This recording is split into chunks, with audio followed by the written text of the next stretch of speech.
Astro. No.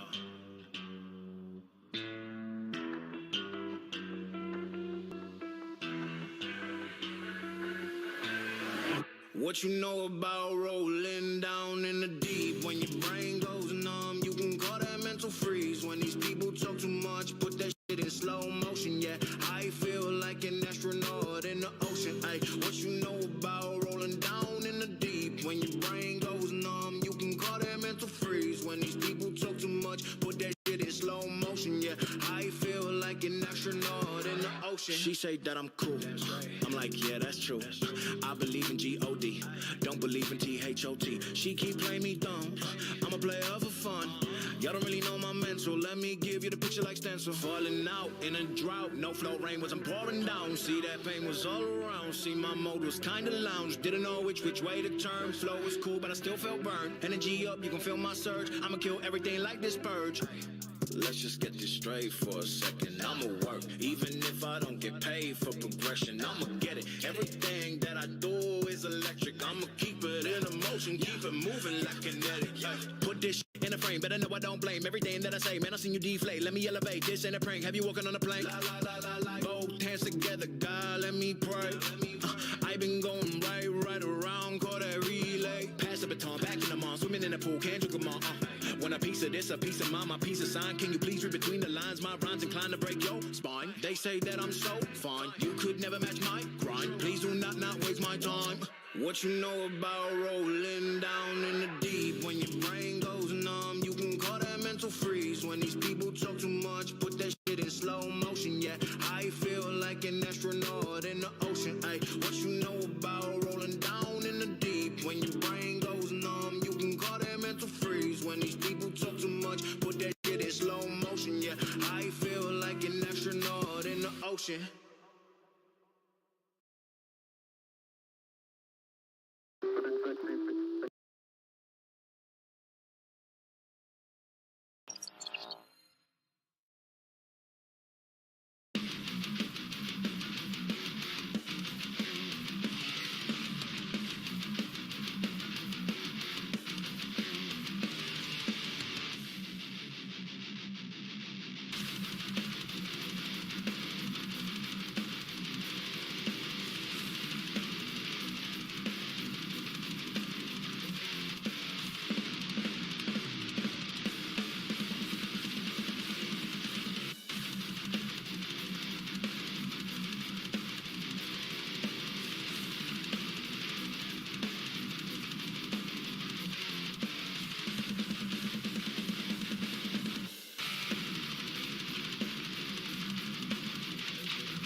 This is my state, this is my team.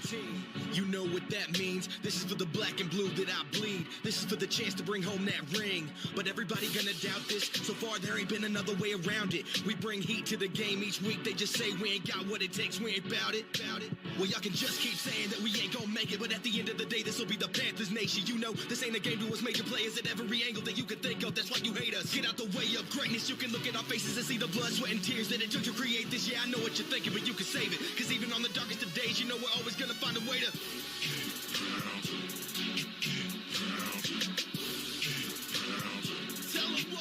do, we gotta.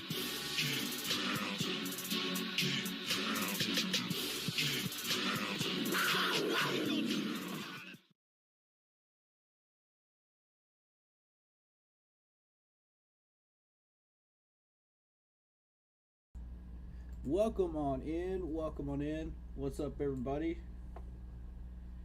We are streaming live again. It's been a while, I know it, but we're back. And it feels good to be back. So, you know,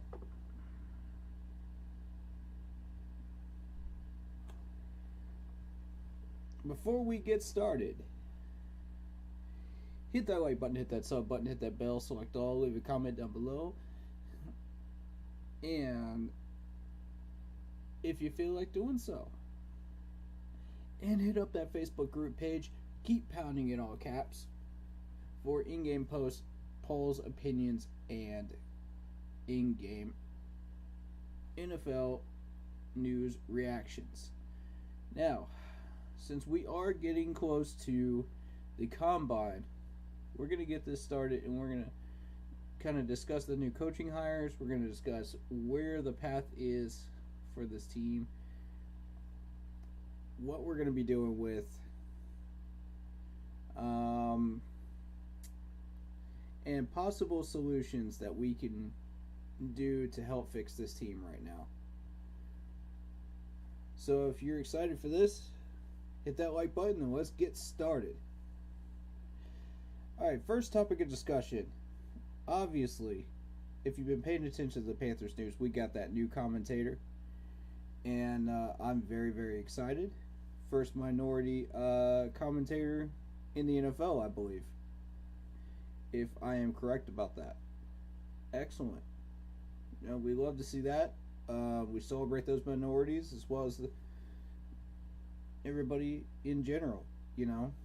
So show some love to them. Second item of discussion is going to be, of course, Ian Thomas. And we'll get to Coach Matt Rhule in a minute. But I want to talk about Ian Thomas real quick. You know, because this is an important topic. And this leads into the coaching hires. This leads into the whole 9 yards from this point forward. Because it's all connected, folks. It is. It's all connected. Alright, so Ian Thomas, with 3 misdemeanors last year on record. Now, we let him play last year, and then we signed him to a 3-year deal worth, what, $8 million per year of those 3 years? Okay. You know, at first glance, this is fine. You know, the 3-year deal I have no problem with. The money, you overpaid him. But now, we're going to take a look at the bigger picture, because some news just surfaced about those misdemeanors, not what, a couple days ago? Just right after his signing? Oh boy. I'm going to tell you, that don't look good for him. That does not look good for him at all. Now, here's the question I pose to everybody. And I don't know if this has been officially confirmed or not by anybody. But I mean, I'm making this inference right now, you know, as a theory. I think that Matt Rhule knew about this man's misdemeanors, kept it hidden from the media, kept it hidden from the NFL, you know, kind of let it slide. The fans had no idea. They kept it hush hush, you know. And they said, "Look, man, we really like you as a tight end. We need you as a backup. We need you as a second blocker. We need you to go out there and get the job done." Ian says, "All right." So I'm getting away with these 3 misdemeanors. Plus, I get to play. He does his job in 2021. Nobody is the wiser. 2022 comes along. He gets paid his 3-year contract. Now, did this come up in contract negotiations? That's my question. If y'all knew about this already back in 2021, did this come up in contract negotiations? If it did, that does not look good on you, Matt Rule. I'm going to tell you that right now. Does not look good. I don't know who's in control of these contract negotiations, but they're doing a botched job of it. Because that's too much money. We overpaid J.J. Jensen. We overpaid a couple of players last year. And now this. And now Ian. Like, y'all trying to lock up Ian Thomas? Like, at first glance, if you didn't know about the misdemeanors, which I did not until the last 2 days, you would think, okay, that's fine. 3 years is fine. I'm down for that. I would love to have a backup tight end locked up for 3 years, you know, for a cheap amount. Not for $8 million a year, but for a cheap amount, sure. But now we're sitting on 3 years and 3 misdemeanors on this record. No punishment by the Panthers. No punishment at all. We didn't put him on temporary leave. We do nothing. Nothing. Nothing.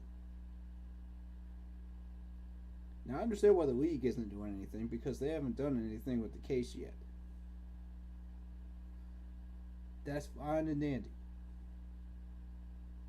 But the Panthers not doing anything? That's a major red flag for the leadership of this Panthers franchise right now. That's a major red flag. I'm not happy.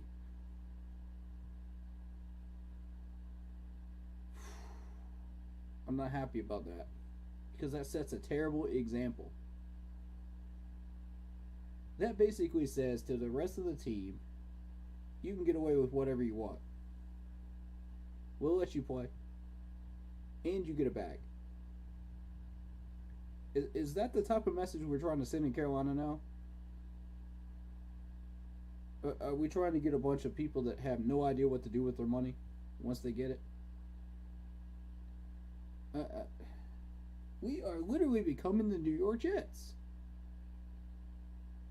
In that fashion right there. You got a bunch of players getting overpaid for stuff, you know, for undervalued performances. And every one of them has no clue what to do with their money. Not a single one. Imagine this, man. Imagine you just came upon $5 million a year, right?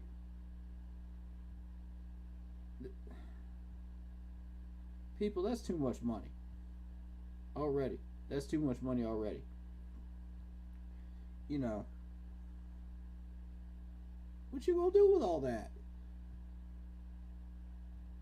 What are you literally gonna do with all that? And that's on the small scale. That's on the small scale. We talking about Mills, right? We're not talking about the massive digits that Peyton Manning, Tom Brady, and all them are making.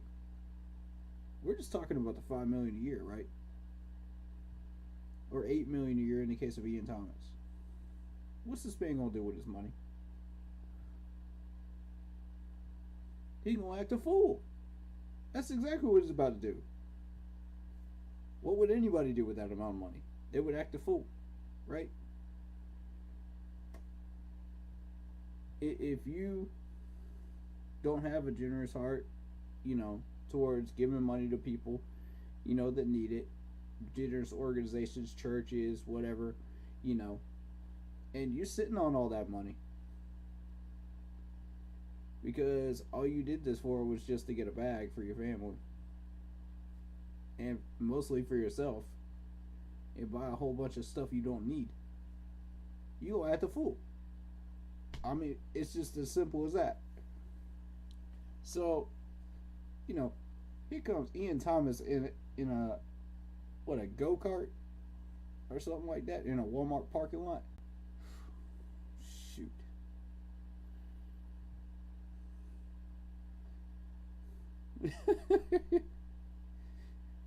Them cops said that it took him how long to get to him, and he stopped like a mile before his house.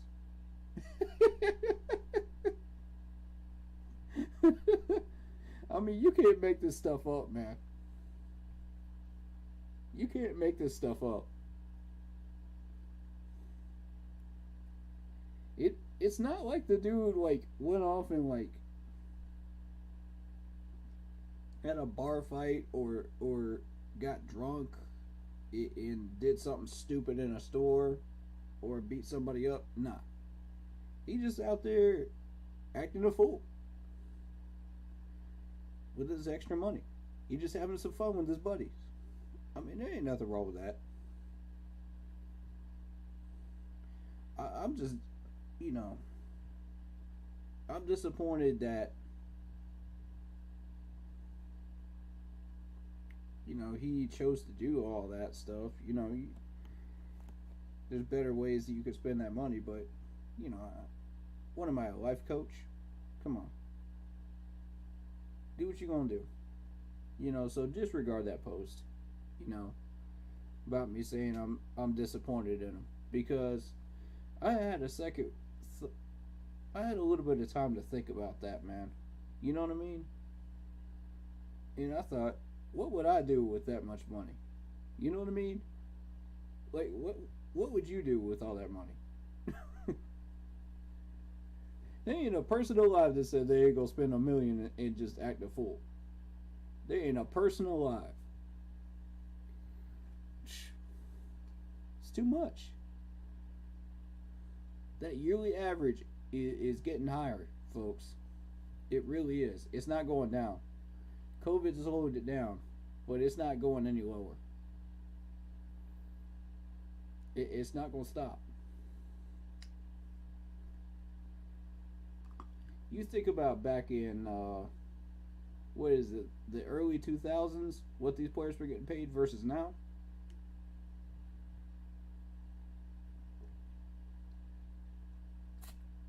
It's a big difference, right? Come on. Big difference. I mean, we're talking about triple zeros at the most, right? To start. Is what we're looking at now. Basically what you were looking at back then. Except, you're looking at what, 14, 20 million for the top graded quarterbacks, something like that.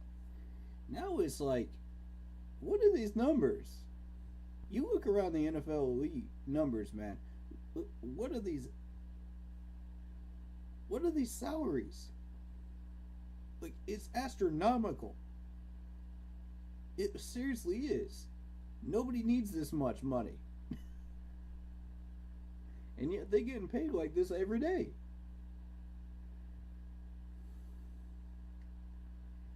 Shoot, man. I don't know. I don't know what to think about that, to be honest. So, Ian Thomas gets in trouble. He's got about 6 misdemeanors. I don't know what the other things are, but, I didn't dig too deep into this. Now, what I did start considering is, what is the management thinking? You know, did they know about this since 2021? And if they did, how did that impact everything that just happened? You know, with Ian Thomas. Through him playing on the field in 2021, through his contract negotiations, through him getting signed for that much money. You know, I mean, it's just a theory at this point. But if it's true, I'm just saying, guys, if it's true, that looks real bad on Matt Rule. Which, I mean, we got a whole laundry list of nonsense going on with Matt Rule. I mean, let's be real. Let's be real, man. Because I know what y'all here for, man. If y'all watching this stream tomorrow, you already know what I'm about to say. And it's the same thing y'all been saying since the very beginning. Fire Matt Rule. This man should not be given draft powers. This man should not be given free agency powers, contract negotiation powers at all. Because I got a feeling this is the man that is controlling the contract negotiations right now. I don't think it's Scott. Scott just says, okay, we want him for X amount of years. And then Matt Rule says, I'll take it from here. How much do you want? And that is what is screwing us. Now, I could be wrong. It could be Scott Fitterer, and that could be his kryptonite. But right now, I got that theory running in my head, man, that Matt has something to do with these contract negotiations. But I could be wrong.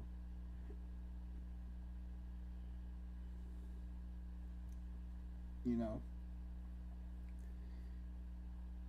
And if I am wrong, I am wrong.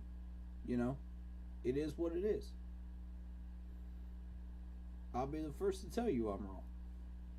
And that's fine with me. Water off a duck's back, man. It comes with the territory of being a YouTuber. I just want to say this, though, man. Like, if Matt knew, he's in much deeper water with this fan base after this than he ever thought possible. Because, let me tell you, Jerry Richardson, during his time as owner, would have never allowed this crap to happen. Ever. He would not have kept this stuff silent if they knew about it. Alright? Let's be real. Because that's what we do on this channel. We're real.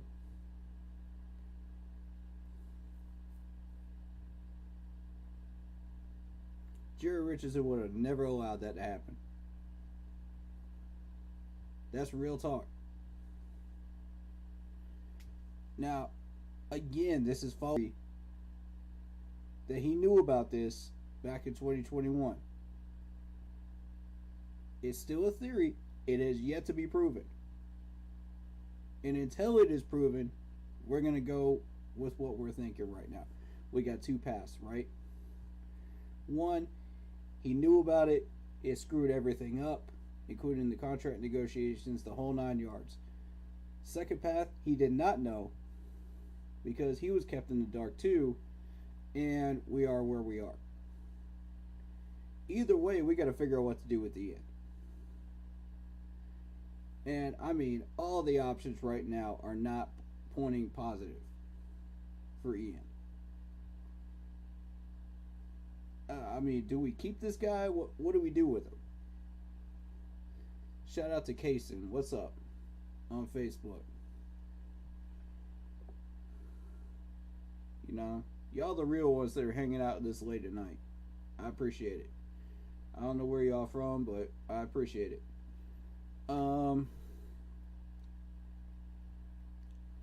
My suggestion with Ian Thomas is that we throw him into the Houston trade. Now, originally I was going to say for that Houston trade for that third round pick, I'm not interested in the first one. And for those of you that have missed this, we can go through it. Because I think some people missed it, even though I've said it a few times on stream, and I do want people to get caught up so we can get this stuff spread out and publicized at the right moments. You know, we're splitting this thing up so the NFL scouts don't get every piece of the puzzle. You know, but as each part comes along, we're going to promote it. Starting with that Houston trade for the third round pick. Now that day, the 11th, I believe it is. I could be wrong. I got to double check what day that is on the NFL calendar where teams can start trading again is coming up. Here's what we do. Houston trade. We're looking at a defensive end. We're looking at a corner, and we're looking at a third player. All for a third round pick from Houston. Now, Houston is setting themselves up. They've got Lovie Smith as the new head coach, which plays completely to our favor. He's a defensive-minded coach, as everybody knows, with the Bears. You know, if you're familiar with him at all, that name should ring a lot of bells at this point. Because he was in that Super Bowl against the Colts. So he's a defensive-minded head coach. So he's looking for players after Houston destroyed their entire team. And he's going to be looking at defensive players first. So when you throw him 3 bones on defense, or in our case 2, because I'm thinking about trading out that third spot for Ian Thomas. I want to throw Ian Thomas in there. And let Houston pay for that contract. That sets us up with a third round pick, replacing the one that we lost. And on draft day, my thought is, you know, and there was a report saying that we were dead set looking for offensive linemen. There's also a report saying that we're going for quarterbacks, but, you know, I think that's a smokescreen. I've been saying that since the beginning. I think that's a smokescreen. They do, especially the NFL scouts off the set, but I don't think most of them are falling for it. So what we do there, and I've been thinking about this very, very carefully. If you guys saw the post on Facebook, then you know exactly what I'm thinking right now. But I'll say it on stream for the people that missed it. The Philadelphia Eagles have 3 picks in the first round. That's right, folks. 3. 3. You know which one I'm interested in? Number 16. And I'll tell you why. Because the B+ grade offensive linemen are going to start dropping around pick 20. 20 to 25. That's my prediction right now. And they're going to start dropping like hotcakes right around that time. I doubt that any teams reach within 15 to 20. But if they do, the 16 spot is a good place to be. Because that's a good safety net just in case they do. We could ask for the 15, but I think we would get hurt there on our chances of trying to get anything else in that trade. But the other thing I'm looking at is that number 51 pick that they have in the second round. And why the number 51 pick is because it's right in the middle of the second round. That's exactly when these linemen start dropping, for the B grades. They'll still be hitting. And we'll be able to get 2 of them in the first and second round.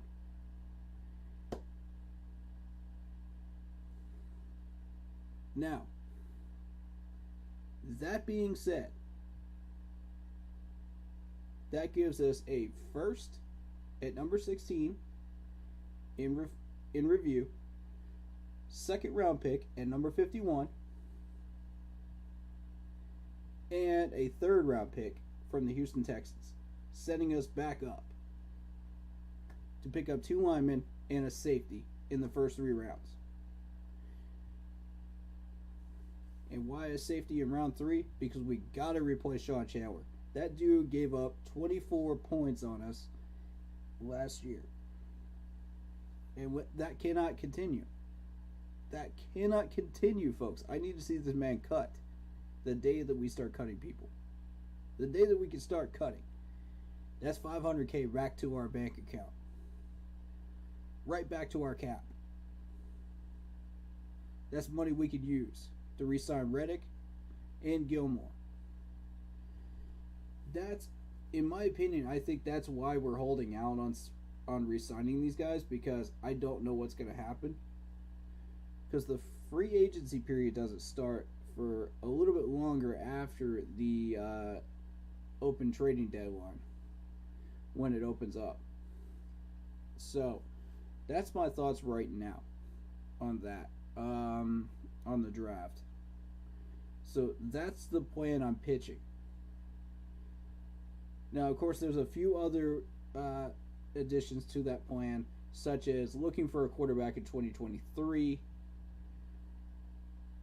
And as I previously stated on stream, the NFL scouts are saying that there is not a starter-worthy quarterback in this draft. Let me say that again for the people that missed this. The NFL scouts, and I mean these are professional scouts that have been doing this for years. They're good at what they do. And part of that crew is Gettleman's scouts as well. And Scott Fitterer's scouts said that there is not a starter-worthy quarterback in this draft. Therefore, my theory is we should start looking for a quarterback in 2023 and use 2022 to fortify the offensive line, since we're not going to be doing much in 2022. We're not ready. I say 5 or 6 wins at the most. It depends on how those Saints games roll. Matt Ryan is still there. So, I mean, we split with the Falcons once. But the Saints, that gives us an opportunity to get a sweep there in 2022. Bucks, I'm thinking it's going to be a split again. So, I don't know what's going to happen with the future of the NFC South as far as a division leader in 2022. But I can tell you this, it's probably going to depend on the outside teams, that these teams play. And are outside of the division teams. So, what I'm thinking is 5 to 6 wins. Maybe 7 if we get lucky. But I was watching the Rams during the Super Bowl, and had they lost that Super Bowl, they would have sold off a good chunk, of the players that they had, because it's expensive to keep these players on the roster, get to the Super Bowl, and fail. You've seen it time and time again. Watch the Bengals. Watch the Bengals cuts, and you'll see what I'm talking about, folks. Because it happens every year. So, what I was hoping to get was a Rams offensive lineman in free agency for cheap. Now, the bigger guys are going to be bidding wars. That's the thing. And we'll get to the quarterback situation in the second case, and I promise you, it's worth the wait. Like I said, there's no starter-worthy quarterbacks in this draft, but, I mean, these players have proven the scouts wrong time and time again. with about 2 or 3 per year. So it's hard to predict which ones are going to be hits and which ones are going to be misses. But a lot of people are looking at Kenny Pickett. So, you know, there's a couple of them I like as well that are, you know, second round maybe. But since I would rather take an offensive lineman first round, I mean, that's just an automatic for me. It's got to be a tackle first round. I don't care if it's a reach, it's got to be a tackle. It's a desperate need at this point.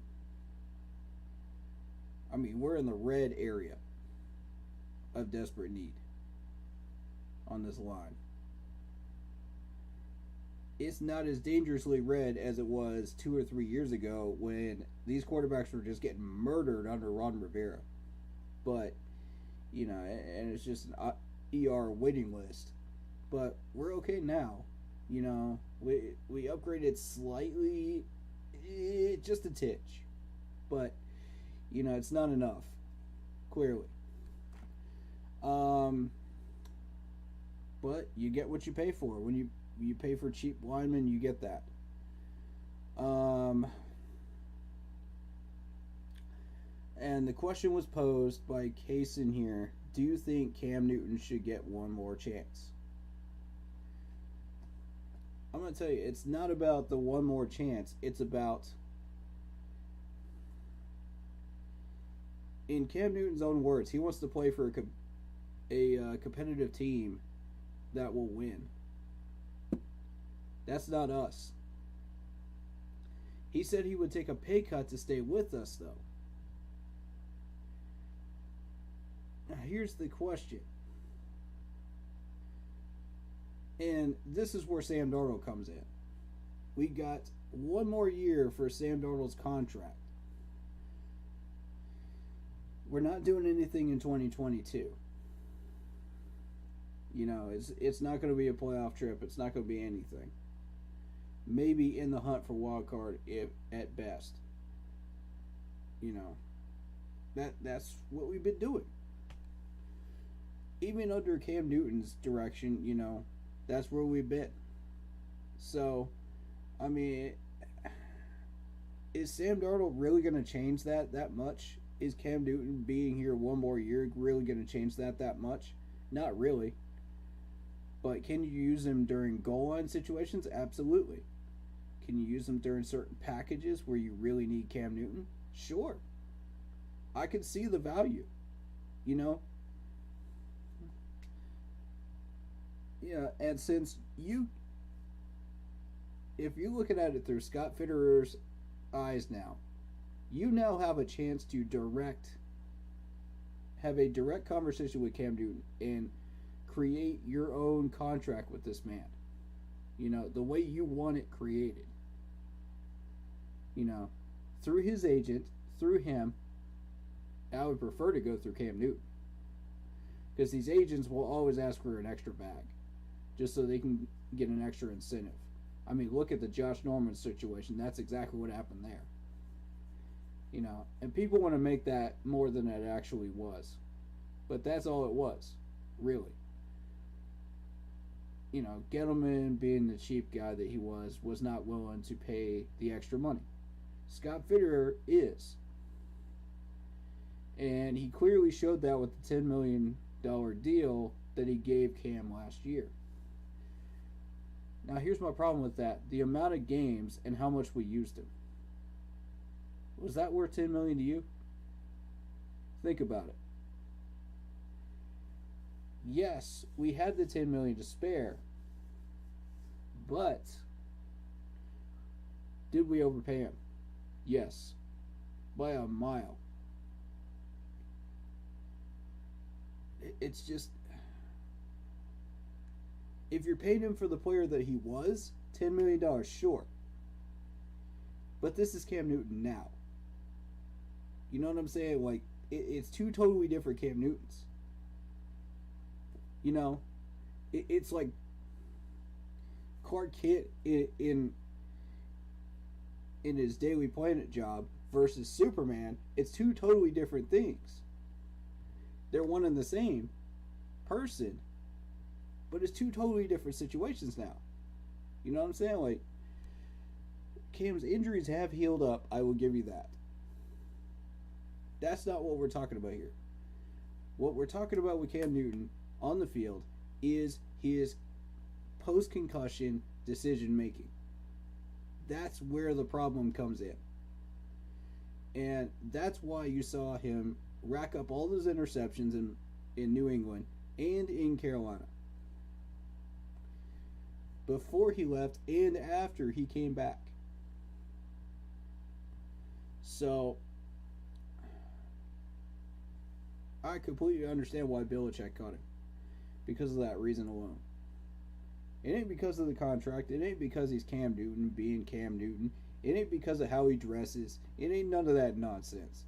It's about his interceptions and his ability to read the field. Now,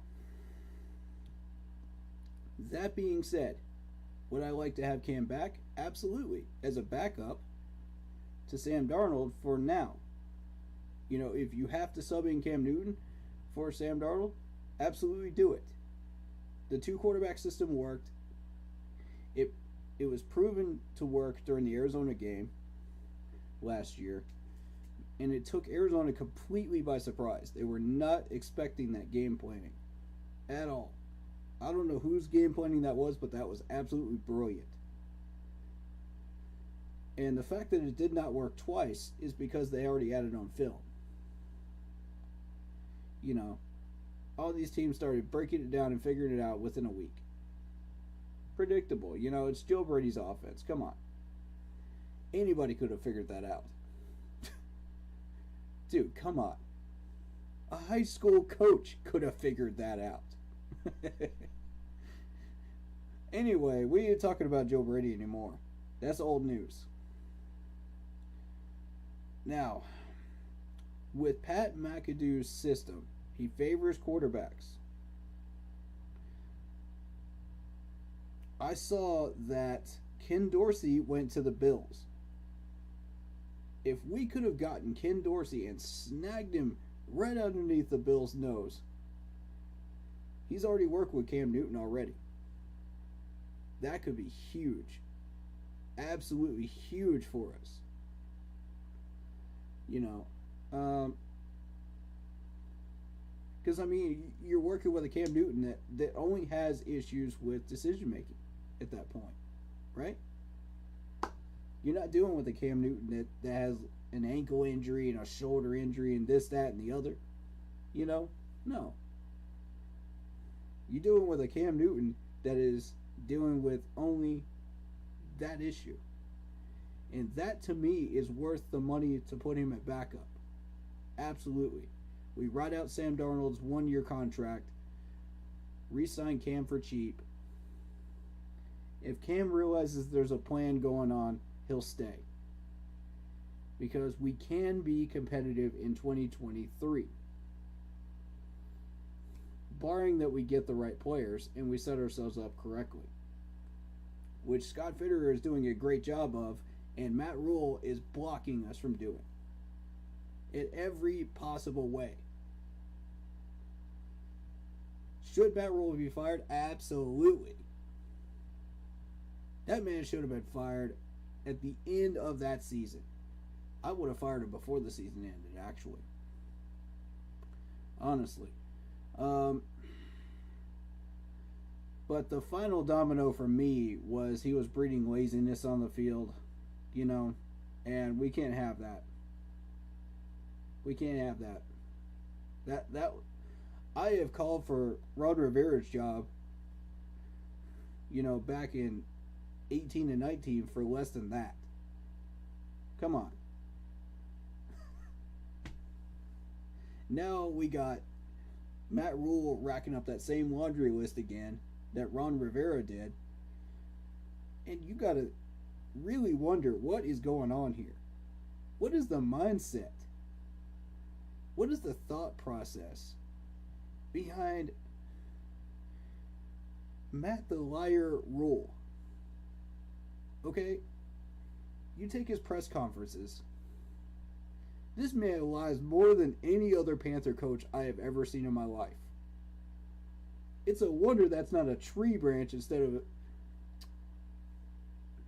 We talking about Pinocchio here, man. The Pinocchio reference. It's a wonder that's not a tree branch.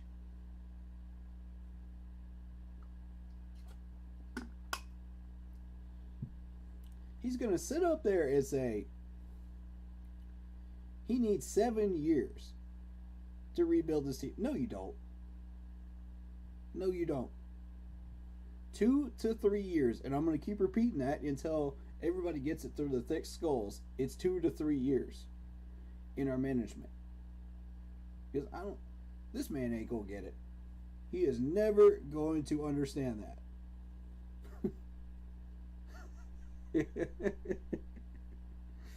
Never going to understand that.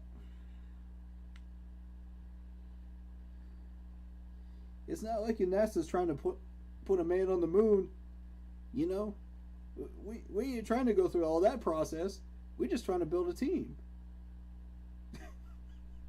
I don't know what this man's thinking in his head. 7 years. You gonna come up into the NFL thinking you know how to run the NFL system. Ask for 7 years on a contract. What NFL coach do you know, new or experienced, either one, that has a 7-year contract? Ever. I don't think it's been done in NFL history, to my knowledge. I could be wrong about that. Y'all tell me if I'm wrong about that. That's ridiculous. You don't need 7 years. Shoot. Urban Meyer didn't even make it through a full year with the Jacksonville Jaguars. But I mean, those people are more hair trigger than we are. Let's put it that way, man. You know. But I mean, we all know what happened to Urban Meyer, though. So let's not even dance around that. But I mean, if Matt Rule knew what was going on with Ian Thomas, that's even more fire underneath that pot. You know what I'm saying? Like, this man's already cooking up Hell's Kitchen right now. He don't need that extra fire. He's already got enough. He's already got enough, bro. What do you need more? What do you need more fuel to that fire? It's crazy.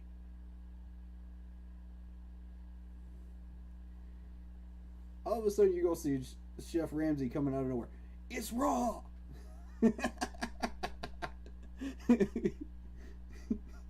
Oh my God. You had all this time to cook this meat, cook this great meal, and it's raw. That's exactly what Matt Rule's looking like right now. He's getting chewed out right now by the entire Panthers fan base. Because he don't need that, man. He don't need that. So, what we need to do is get a good defense and O-line and wide receiver to take the pressure off of DJ Moore. I mean, DJ Moore's contract is coming up here. You know, we got to figure out what we're going to do with him. And I told y'all that if we have any players that are consistently good, they will be gone after about 3 years. It's a proven fact. DJ, I'm looking at you. You're next, man. I mean, that's what, 3 years worth of 1,000-yard seasons? It's a rotation, man. It's a rotation. That's exactly what it is.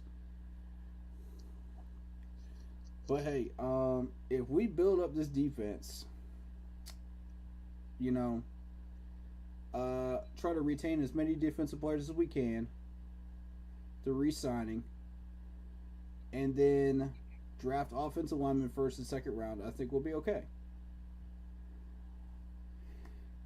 You know, go safety third round, And then from then on, it's defensive players all the way. That's my strategy right now. So welcome to the stream, Kason. How you doing? Good, what's up? All right, so there we go. Make sure everybody can hear you. So what are your thoughts on this whole Ian Thomas situation? Do you think they knew about it? I don't know, really. But what we probably need to do is get him for like a fourth, third round pick, probably. Yeah. I'm thinking we found our third guy to put in that Houston trade, man. I really do believe it. We could possibly need another tight end. Because Tommy Tremble, I don't know if he's really any that good. But we probably need I to feel get confident maybe a in new tight Tommy. end. I'll give the vote of confidence to Tommy right now. You know, Yeah, it I'm all gonna give him depends a on few how we more use him years, with but- Pat McAdoo's new offense. Yeah. See, we don't know what offensive scheme this dude is bringing. We don't know what style he's bringing. We don't know what offensive play calling he's going to throw in. We don't know anything. You know, we can expect the basic screens, the basic stuff that everybody's been running, but beyond that, what are we doing then? And Yeah. that's how we determine, you know, which quarterback to start, what we're doing with DJ Moore, the whole 9 yards. It goes on from there. You know what I mean? So Yeah. until we have an answer on that, we don't know what's going to happen. Now, the other contributing factor that we don't know is how good this offensive line coach is. Because I'm hearing some conflicting reports, Matt. You know, this is the dude that, correct me if I'm wrong, he came from Green Bay originally? I think so. Yeah. And then he went to the Rams, the Browns, and ended up with the Texans. Now, we don't know what happened in between Green Bay and the Texans. That's my thing. I would love to know what those two teams have to say, you know, the Rams and the Browns, about his progress. So, I haven't really had the time to dig into that research, but if I find anything, I'll put it up on the Facebook page, folks. But, that's hugely important. We have got to keep this technique. We have got to keep the hands. We've got to keep the footwork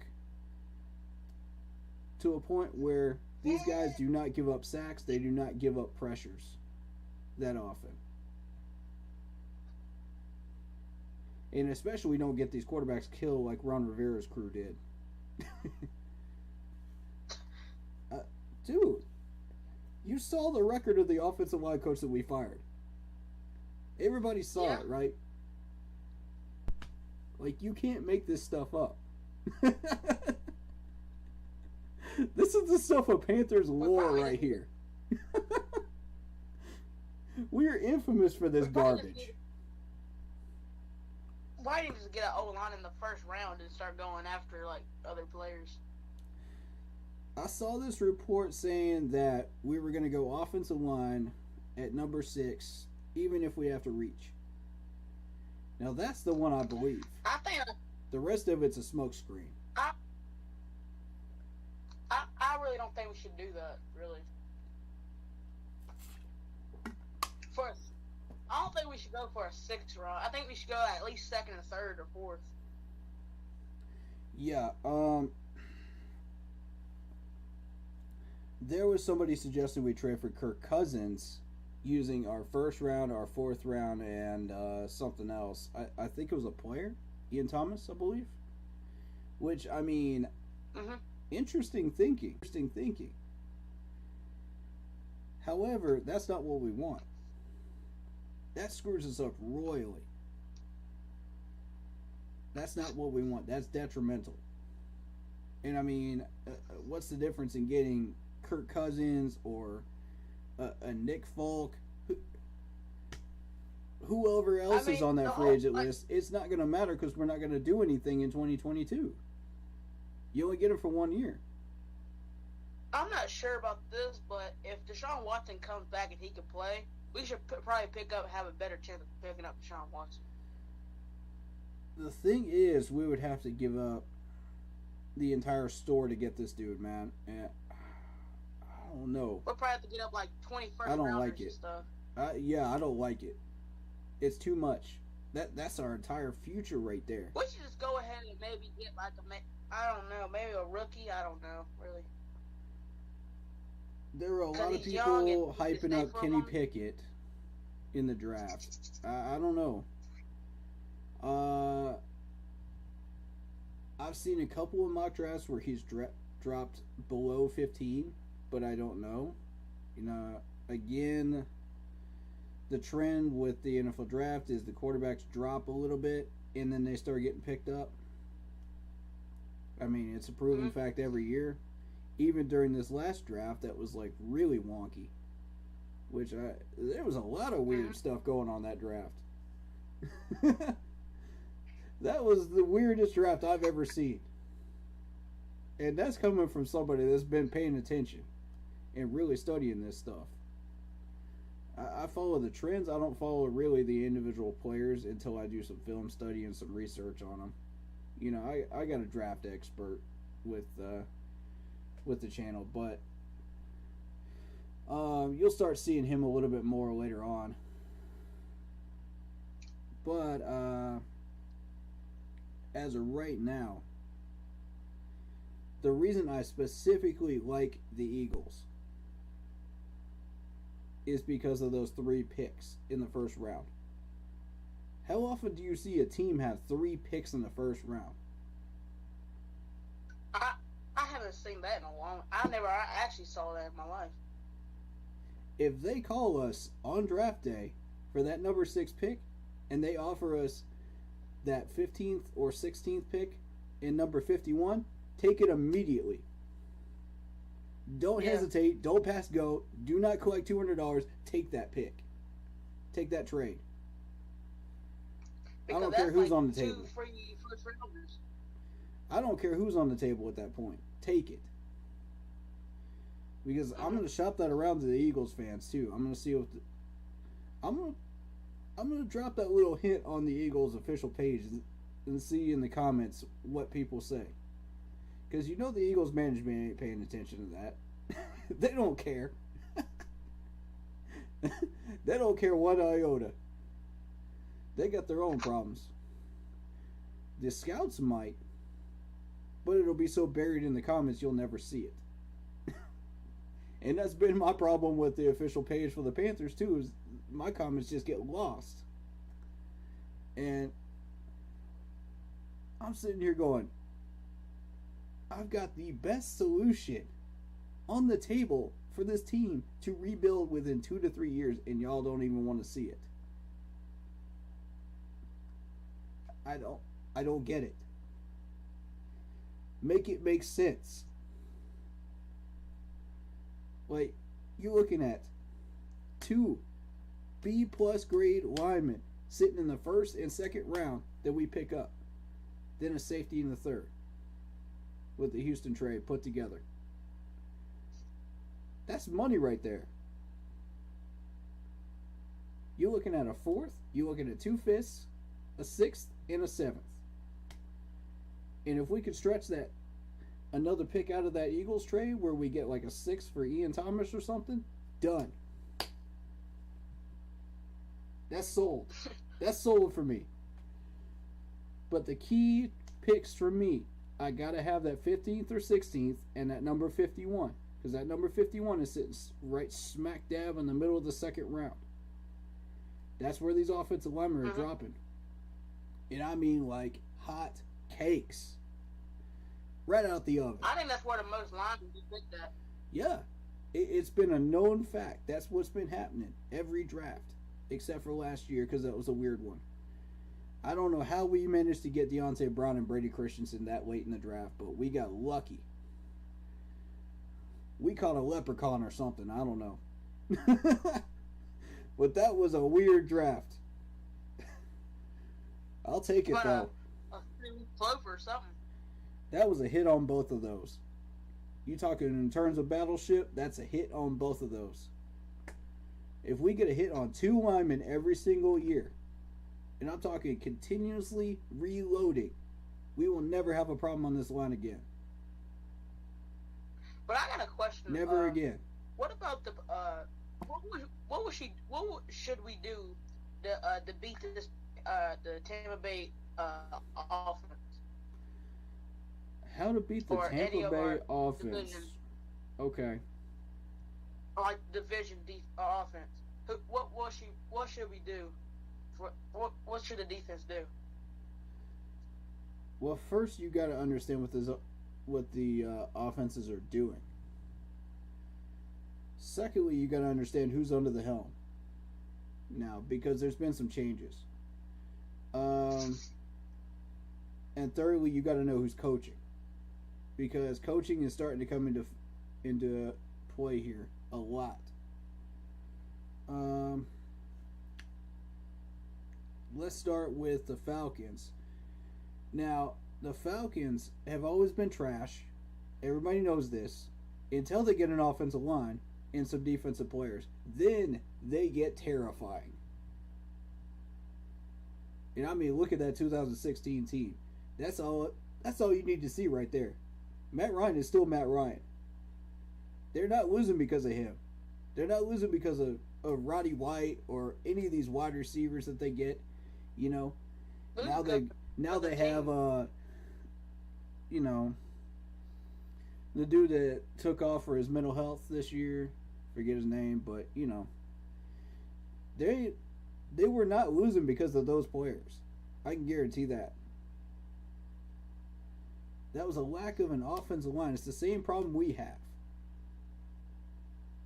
How many pressures did Matt Ryan have back there? The only difference is Matt Ryan's release time. Has anybody checked that release time? Because it is scary good. That is the quickest release time in the NFL, bar none. And like 0. I can't remember. But it's pretty like fast. it's like okay. What? When you're judging by that, you have to go from the snap of the ball to where he throws it. So you're looking at about 2.5 roughly. Sometimes he has really good accuracy. I've tried to clock it during Falcons games when we played the Falcons. And I have to say it's probably like 2.5. Whereas most quarterbacks like Kirk Cousins, probably 2.7, 2.8, something like that. This dude is 2.5, and he's putting up those short yardage numbers. There's a reason why those numbers are so high.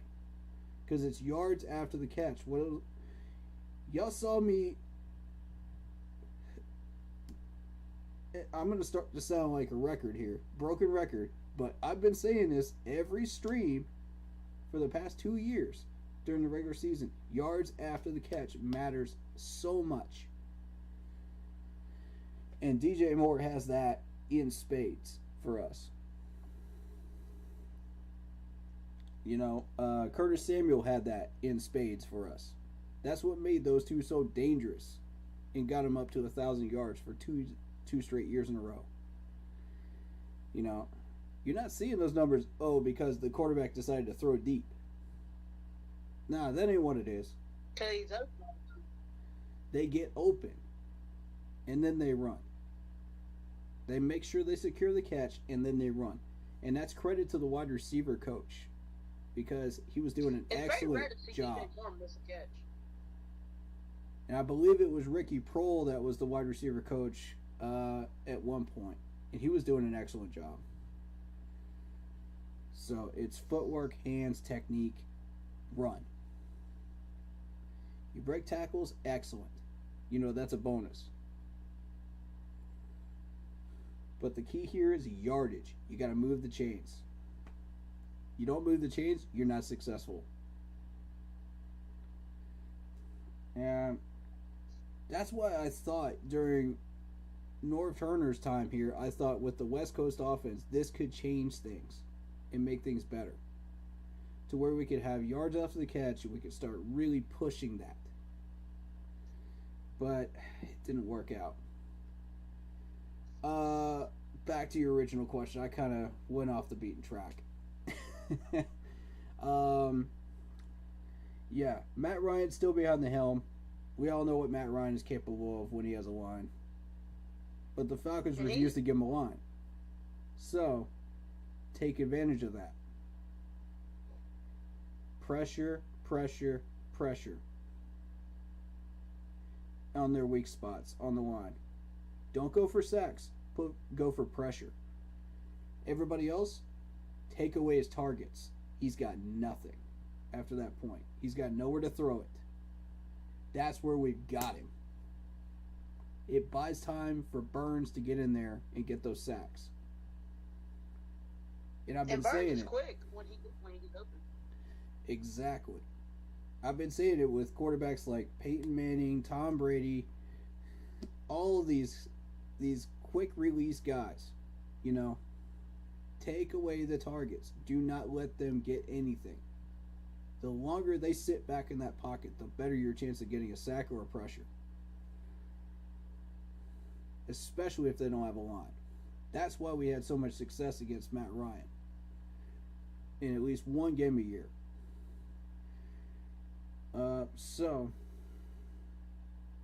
And especially without Ridley in, that makes it even tougher on him. He's got to throw it to people he's not even comfortable with.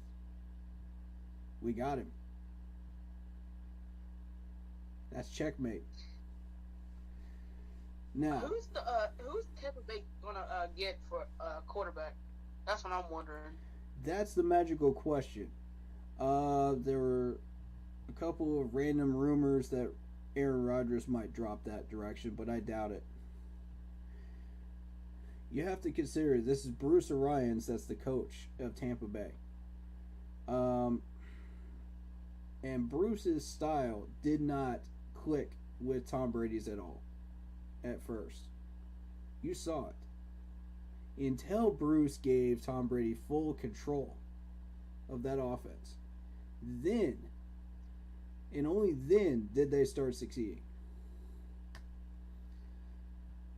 So, now without Tom Brady, you know, they've got Tom Brady's system, they've got his playbook, you know, they're going to keep running some of his plays. But who's going to be the quarterback? That's going to change the whole playbook and how it's run. And under Bruce is going to want full control again, which is going to complicate things further. So it's going to be a whole three-ring circus until they figure it out. In the meantime, which gives them to us. You see why all of this connects now? With the Eagles trade and everything else? It's starting to click. And if we steal some of these linemen from people like Tampa Bay, the Bills, New England, we're going to start to build this line instead of them. We're going to start getting some consistency. We're going to start succeeding. That's what I want to see. But Matt Rule will not let that happen. He is roadblocking us on every level. And it's frustrating to no end. It doesn't take 7 years to build a whole team. It is frustrating to no end.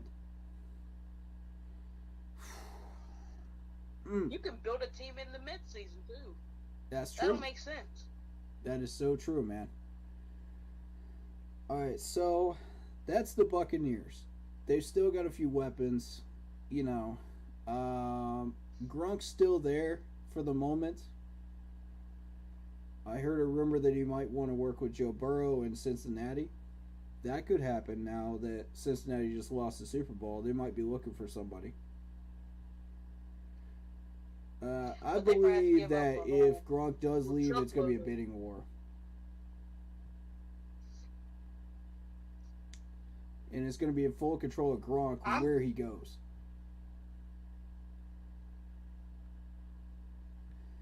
They probably have to give a whole truckload of rounds if they have to get Gronk from Tampa.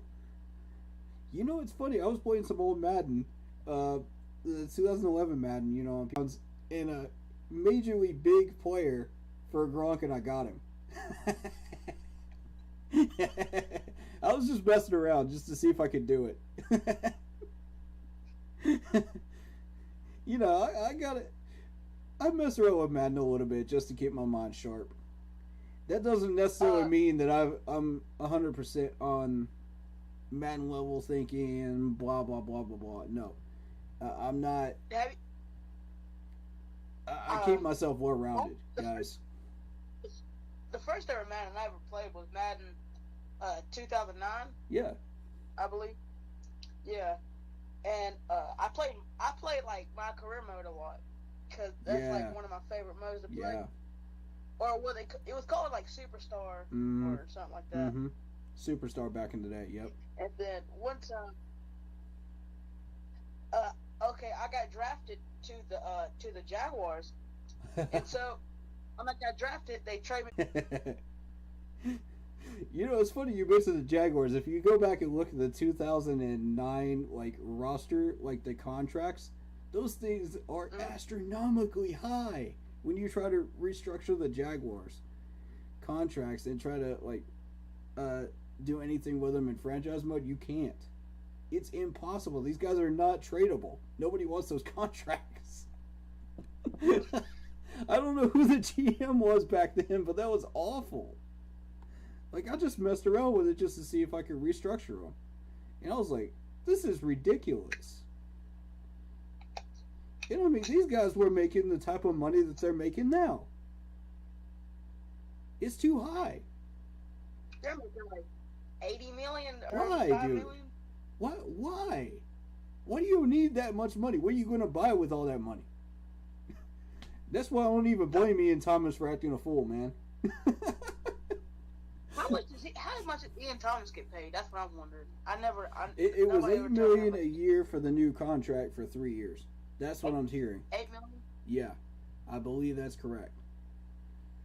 I think Y'all correct me if I'm lower, wrong on that. He's only replaced. I don't remember what the contract was before that,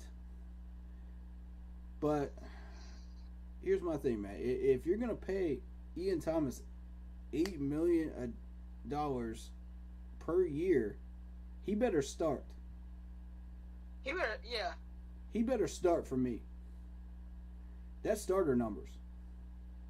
Or at least play. Yeah. Pretty like a lot in the game. If we're looking to do 2 tight end set a lot, you know, and I'm thinking that's what Pat McAdoo's system is we're starting to look at two tight end set, because you don't pay Ian Thomas that much money if you're not going to do that, because he was doing a lot of blocking last year. So you bring him in for 2 tight end set, then yeah, I could see $8 million a year for, but just for blocking though. Yeah, that's just still a waste excessive. of money. That's still excessive. We got to re-sign Reddick. We got to re-sign Gilmore. We can't afford to lose either one of them 2 guys, man. And there's still they're DJ tough Moore to consider as well. What are we doing with DJ? Man, it's a player mill. Carolina's a player mill. It is, y'all. Tell me I'm wrong. What do you feel? I wonder what you feel about Robbie Anderson. Like, here's the deal with Robbie, Matt. At first, I was looking at his numbers like, why is this dude not catching the ball? And we're just primarily talking about this past year. Did you know I went to the Minnesota game? He missed some of the easiest catches. I know. And I'm looking and I'm like, really? And Wide open balls? And he told Sam Darnold to toughen up when you gotta catch the ball. You gonna tell Sam Darnold to toughen up? Oh my God, bro. Of all the wild statements I've heard this year, that's in the top 5 right there. Toughen up. Bruh. Oh my God. Sam Darnold is just gonna be Sam You Darnold. know, You so can't, you can't tell this dude to toughen up when you're not doing your part, man. Hey, you know I saw on Reddit gave me a football when I was at the Minnesota game. Oh, that's what's up, man. There you go. I'll show you.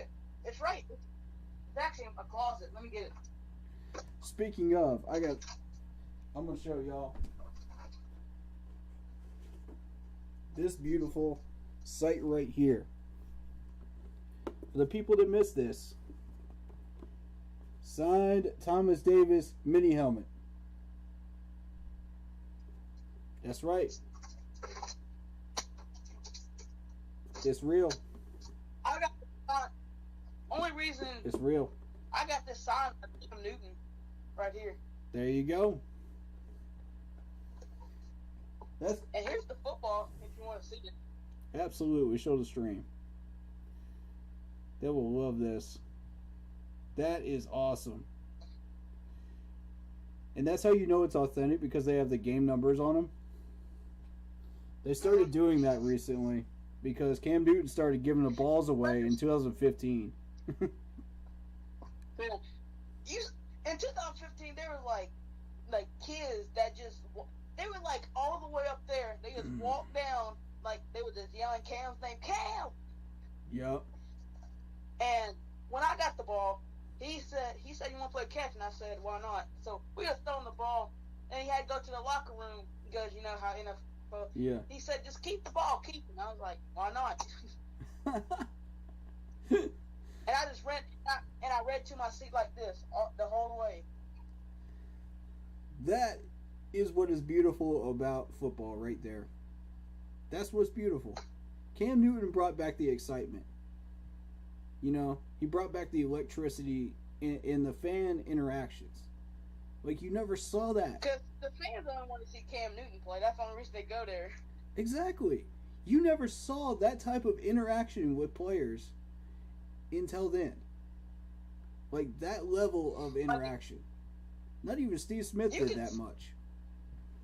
Go back to when Cam got traded, and then they had Taylor Heineke or Kyle Allen in.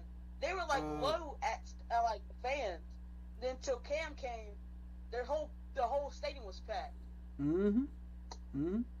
The If you fans look- know who they if want. you look at the The fans know who they want, if man. you look at the Washington game, you can see a lot of fans that were there for just Cam Newton. Mm-hmm. And that's the thing, man. If you want to send a message to David Tepper saying you're screwing up, do something about it. Hit him in the wallet. Hit him in the wallet. Don't buy the merch. Don't buy nothing. Don't buy tickets. Don't even buy the food in the hot dogs in the hot dog stand. Hit him in the wallet. I'm telling you. Of course, You most know, of those fans won't even be there to buy them hot dogs anyway, so it don't matter. And plus, I think what we should do with Cam Mm-hmm. is pay him just a tad bit lower than we already paying him, Mm-hmm. and put him at backup. Mm-hmm. Because what that 4th and 1 thing we done was stupid. Absolutely. I don't Cam even is know. 6'5", almost 250, and not putting a dude. Why are we not That's using over. him? Why are we Why not? are we not using him? Don't put Sam in. I mean, Sam's good and all, but Cam is big. He Why? can jump over the pile and be Superman. That's a Joe Brady move right there. That was a Joe Brady play, 100%. That's why that dude needed to go. Yeah. Cam can just guess the ball and just do Yeah, this with it. First down. dude. All he's got to do is like reach over, and you got the first down. You don't even have to dive. All you gotta do is sneeze. All you gotta do is sneeze and just make it in. It's so dumb. Like that, a 5-year-old kid would have recognized that.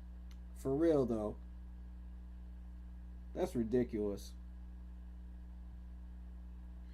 That just shows you how out of touch You Joe got Brady my- was, man. I did 3 press conferences with this dude, and I swear to God, I lost brain cells every single time. Just listening to him speak. Oh, well, we read a screen here. We did this. We did that. It's like, oh, really? Anybody could have figured that out just watching the game. Then Matt Rule wanted to come up and say they can both do it. But how come Sam Oh, Darnold didn't God. do it and Cam could have done it 20 times? Cam could have done it 100 times and still got a first down. Mm-hmm.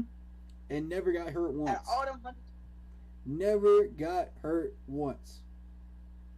only reason, one thing about Cam, I don't know what's wrong with Cam. I think he's, I'm just trying to figure out what's wrong with Cam. Why did he go to Superman to almost being a Hall of Famer to going to Super Bowl and then just dropping down like it ain't nothing? What's I wrong think with Cam? it's mentality, man. It's mentality. That Super Bowl did a number on his mind and his heart. And I mean, if you love the game that much, put yourself in his shoes. You go to the Super Bowl, you think you're invincible. You know, we almost had a perfect season. I mean, think of what that does to his ego, you know, throughout the year. It just keeps going up and up and up and up and blowing up like a balloon, right? And then finally, Von Miller pops that balloon and you go, "Meow," One thing about it and it's is flat. Cam, just because I think Cam should have won the ball. Maybe we could have had a chance to win the game if he would have had the get on the ball. Cause it was it like second down and something? I think so. All right. I'm going to explain this one because I think you missed this. But I've explained this on stream and I've had like multiple people complain about this in the official pages and everything else, and I've proven them wrong every single time. Now, if you Do you want to stay rewatch away that from play, injuries? That's why. if you rewatch that play, and it'll show in the GIF as well. You look to the right. There's a white jersey that's about to. That if Cam had dived on that ball, he would have gotten a concussion or a shoulder injury. What Cam did. Really? Mm-hmm. There was a second guy. A lot of people miss that. You know, if you got DVR, if you got whatever it is, and you're rewatching that part on the game, I can look it up on YouTube. I'll be fine. yeah, it should show up in the YouTube clips unless they cut it out intentionally because people do that. You know, it's the internet. Was it the injury that hurt Cam, or was it the Super Bowl or whatever? I'll get to that question in a minute, but I kind of want to Okay. explain this Cam Newton fumble thing one more time for people that missed this. If Cam had dived on this ball, that's a concussion. That's a shoulder injury. So what he did was he jumped back for a half a second, and he waited for this dude to go by. Then he went for it. But by then it was too late. And I mean, fumbles are a split second. I get it. You know, people want him to jump on that ball. I get it. But you can't risk injury out there knowing that you're going to get there was a 85% chance of him getting injured if he dived on that ball and didn't wait on that guy to pass by. 100%. I believe that. So that was a smart move if you really think about it. One thing about it, how did Cam go to one of the most perfect, the best season of Carolina Panthers franchise history? Mhm. In 2016, we just went like 6-10, I think. Injuries had a lot to do with it. Yeah. Mismanagement from Ron Rivera had a lot to do with it. The lack of an O-line that just kept degrading and getting worse and worse and worse by the year had a lot to do with it. That was the major factor because everything stemmed from that. If you think about it, Mike Rimmers was our one and only kryptonite in that Super Bowl. And this is to answer your other question too. It connects. Credit to Wade Phillips. He figured this out. Every other team had been like, well, we can hide Rimmers. We can hide this weakness of Rimmers. And we can get this win. It's not a problem. And then, once we got to the Super Bowl, Von Miller says, wait a minute. Look at Mike. Look at Mike. You know? This dude's not displaying the proper footwork. He's not displaying the proper handwork. We could take advantage of that. And he actually became a revolving door in the second half. It was that bad. And I remember this because the only reason it started in the second half is because, one, first second half adjustments. Two, the entire first half, it was basically just Luke Kuechly versus Peyton Manning checking each other on audibles. I mean, it was just an absolute chess match like you have never seen in your life. I've never seen anything like that. And Luke Kuechly, if he would have, I believe if Luke Kuechly could have stayed for about 5 more years, he could have possibly been in the Hall of Fame and stayed healthy. We are talking about Peyton Manning, the master of audibles in the NFL at the time, in his prime. Dominant. In his prime. And Luke took away 3/4 of those audibles just in the first half. Why is this man not in our coaching staff right now? No, why is he not our defensive coordinator right now? Facts. Say it louder so the management can hear you, man, because they ain't listening. Want me to say it again? Why are we not putting that brain to Did they work? hear me? That and Thomas Why are we Davis not putting Luke both. Kuechly? And Luke Kuechly said he wants to still, like, he likes football, so won't he, like, defensive coordinate? You don't have to play. Right. And the fact that he only went scouting for 1 year and left, and we just fired our scouting coordinator. Mm-hmm. Things He that could make be you a go Pretty good choice. and make you lose sleep at night if you're a Panthers fan. You know what I'm saying? Like things that go bump in the night with this franchise management, man. I'm telling you, it's not a coincidence. None of this is a coincidence. And Luke, first of all, why is he not even at least a coach or something Mm-hmm. for the Panthers? Mm-hmm. Because we at one point we did have Sam Mills as our coach, but That's correct. and then We just got Steve Wilkes but- back. you see Major ad, by the way. Love that Steve Wilkes ad. Yes, sir. I want this man as our defensive coordinator right now. if you go back to 2012 and all the way to 15, when he retired, Luke Kuechly has stopped so many plays, and he knew every single play. Before Why you even not? took the snap, he was already on it. Yeah, he was like, hey, this way, right, all that. This man was a student of the game. And if he doesn't make Hall of Fame, we riot in Charlotte. I'm telling you. That's riot worthy. We're gonna be with signs saying Luke Hall of Fame. Shoot, forget Charlotte. I'll go up to Canton. Yeah, Luke Kuechly, I believe if he played for about a few more years, he would have definitely been in the Hall of Fame, like 100%. Mm-hmm. It's those concussions probably that are gonna hurt him. Yeah, the concussions But hurt him. honestly, man. Yeah, he. I guess the doctor said if he gets one more, he might have a serious injury. Oh wow. Like a serious. That's stuff, man. That's scary stuff. You don't mess with it. Yeah, so. but you can still be you still remember everything. So why not be a defensive coordinator or a defensive coach or something? Exactly. I don't want his body after this point. I want his mind. I want what's up here. Yeah. Cause Luke Kuechly, I'm telling you, Luke Kuechly, he is smart when he's on that field. He was smart. Like, he remembered anything in like 2 seconds. Think about this, man.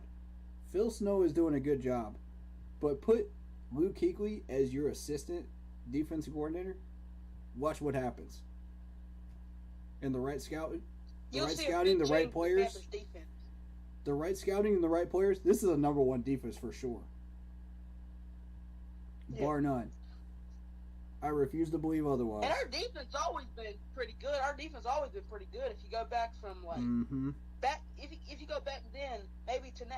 I mean, now it's kind of getting confused because they leave a lot of people wide open, and they miss a lot of interceptions. Yeah, that was a. I ranked that defense 12th myself. I rank them 12th, and not top 10. And the reason I say it's not top 10 is because Sean Chandler was in there. They kept putting this guy in these horrible situations in the red zone. What did you expect was going to happen? Of course, they're going to be touchdowns after touchdowns. Arizona knew something we didn't. That's all I'm going to say there. And if you think about it, go back to Minnesota game. 500K, man. When you're don't blitz, don't put 1-on-1 with I forgot his name, 17. I forgot his name, but don't go 1-on-1. Play zone or play double man on him because it's overtime. We should be playing zone, not blitz. 1-on-1 versus Sean Chandler in overtime in the red zone. Who do you think is gonna win? Come on. And who do we have covering him? Because we didn't have Horn.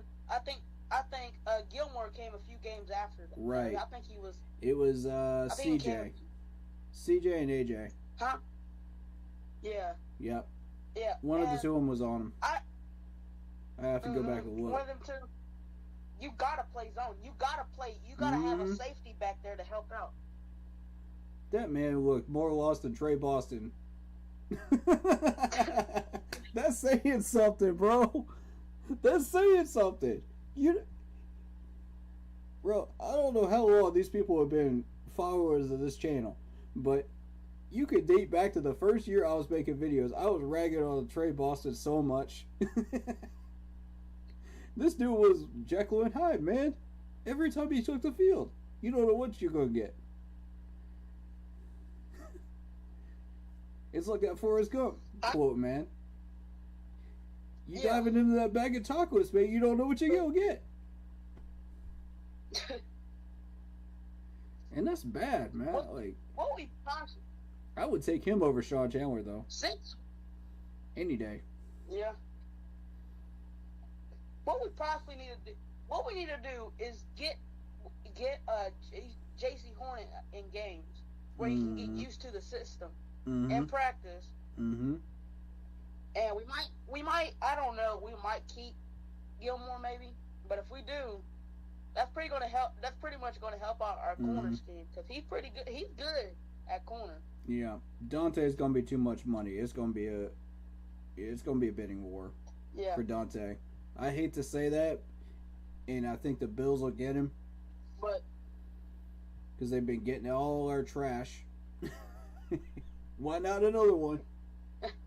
At this point, they got Mario Addison. Who else? They got a few linebackers. I said this 2 streams ago. This is 2 to 3 games left. This is when we were about to play the Bills. There was a GMC truck questionnaire for the Panthers, to win a truck. And guess what one of the questions was? How many former Panther players are on the Buffalo Bills? Do you know how insulting that is? As a Panthers player? Dude, I was livid. This is supposed to be a Panthers questionnaire. This ain't the Bills. Get that question out of here. Get that nonsense out of here, man. Why? And the correct answer was 6. 6. That don't look right. 4 of those were on our Super Bowl team. That's the more terrifying part. The only reason AJ Klein does not have a starting role is because the guy in front of him is a little bit better. And if y'all remember in the comments back in the day, before I even started this channel, on the official page, I said AJ Klein is an instant starter if he leaves the Panthers. Watch what happened. Did not occur just as I said it. And he went to the Saints, of all teams. He played against us for 3 years as a starter. Be careful who you cut. I'll say that as many times as I need to. Be careful who you cut. Be careful who you trade. Because it will backfire and it will hurt us. If we can, when free agency opens up, we need to get some D tackles. The problem is we're not going to have that much money. All right, so what we're looking at so far, we re-signed JJ. We re-signed Luvu, which I agree with. I love that, by the way. Shout out to my man Luvu. Which I'm going to take a second here. This dude is doing like a private signing through April. And I've got a guy that told me on one of the Facebook groups, I think it was Panthers Nation, that said he was going to do a private signing to get a hold of him to get that done. But I posted that on the page. So if you scroll down, you'll see that. Let me see. Where is it?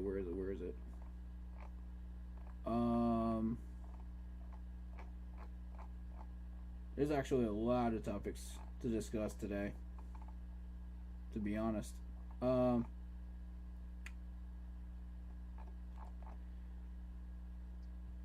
Yeah, okay. So we're going to talk about the cap space right now. Because we started out with about 37 before we started re-signing period.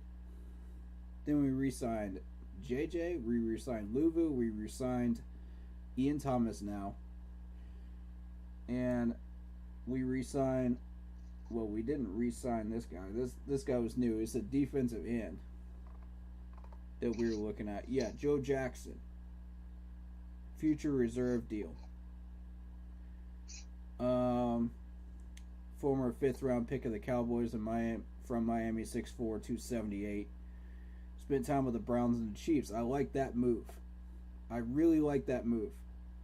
Because if we can get that guy for cheap, on a cheap contract, you know, opposite of Burns and Cox, you know, in depth with Gross Matos, we got ourselves some depth there. We don't have to spend a draft pick on that. That's good. You know, if we can get him for under $1 million for 1 year, I'm cool with it. Green light from me. You know, if you have to spend a little over $1 million, that's fine. But no more than 2 or 3. That's reaching. You know, that's overpaying. But I like that. Because you still got players you need to re-sign too. Right. You got players you have to get. So we're looking into the teens numbers now, I believe.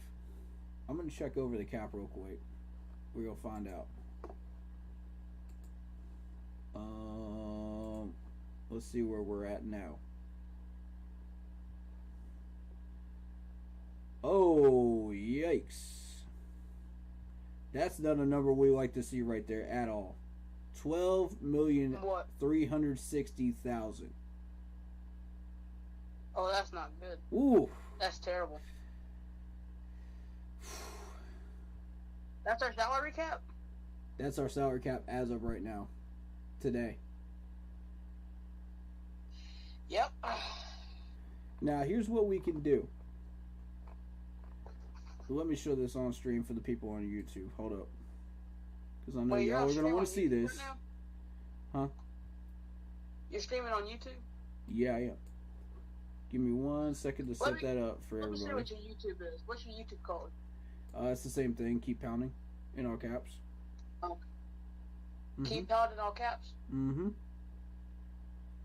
Alright, let me get this up on display for everybody.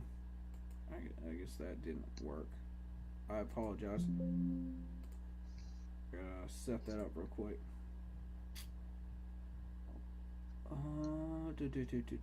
Do.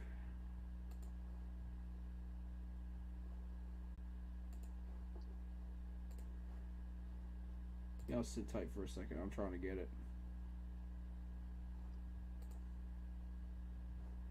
That's weird. Well,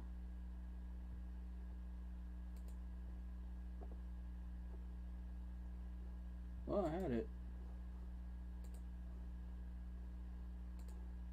Okay. All caps. Keep pounding. Mm-hmm.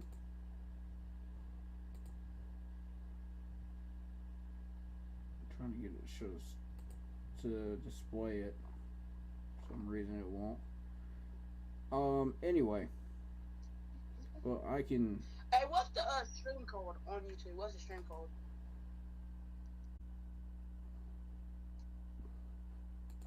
Is it... Where is the Carolina Panthers mindset? Mm-hmm. That's the one.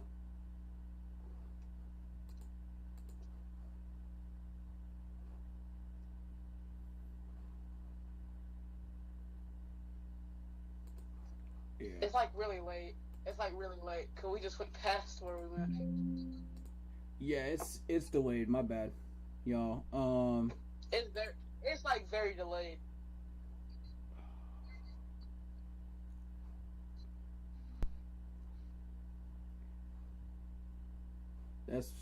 That's my apologies, y'all.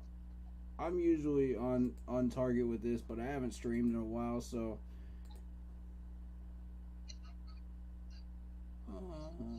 that's not it either.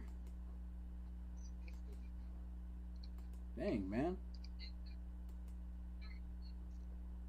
You could have showed my face. I wouldn't really care.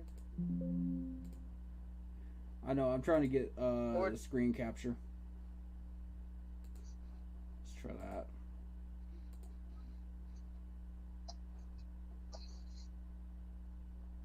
Oh, there we go. There we go. That's what we're looking for. Now.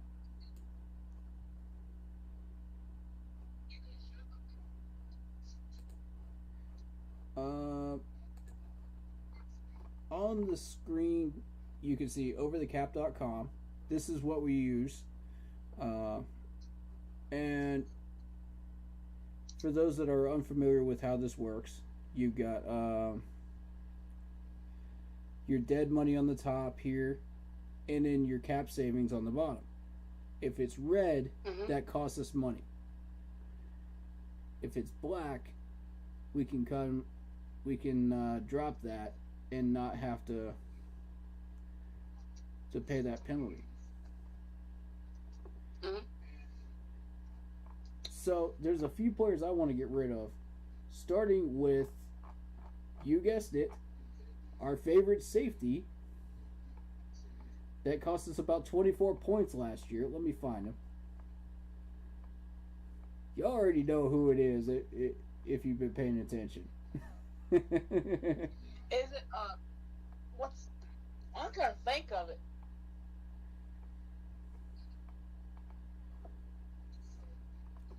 He may AJ show up Boyd, over no. here though. Yep, Sean Chandler.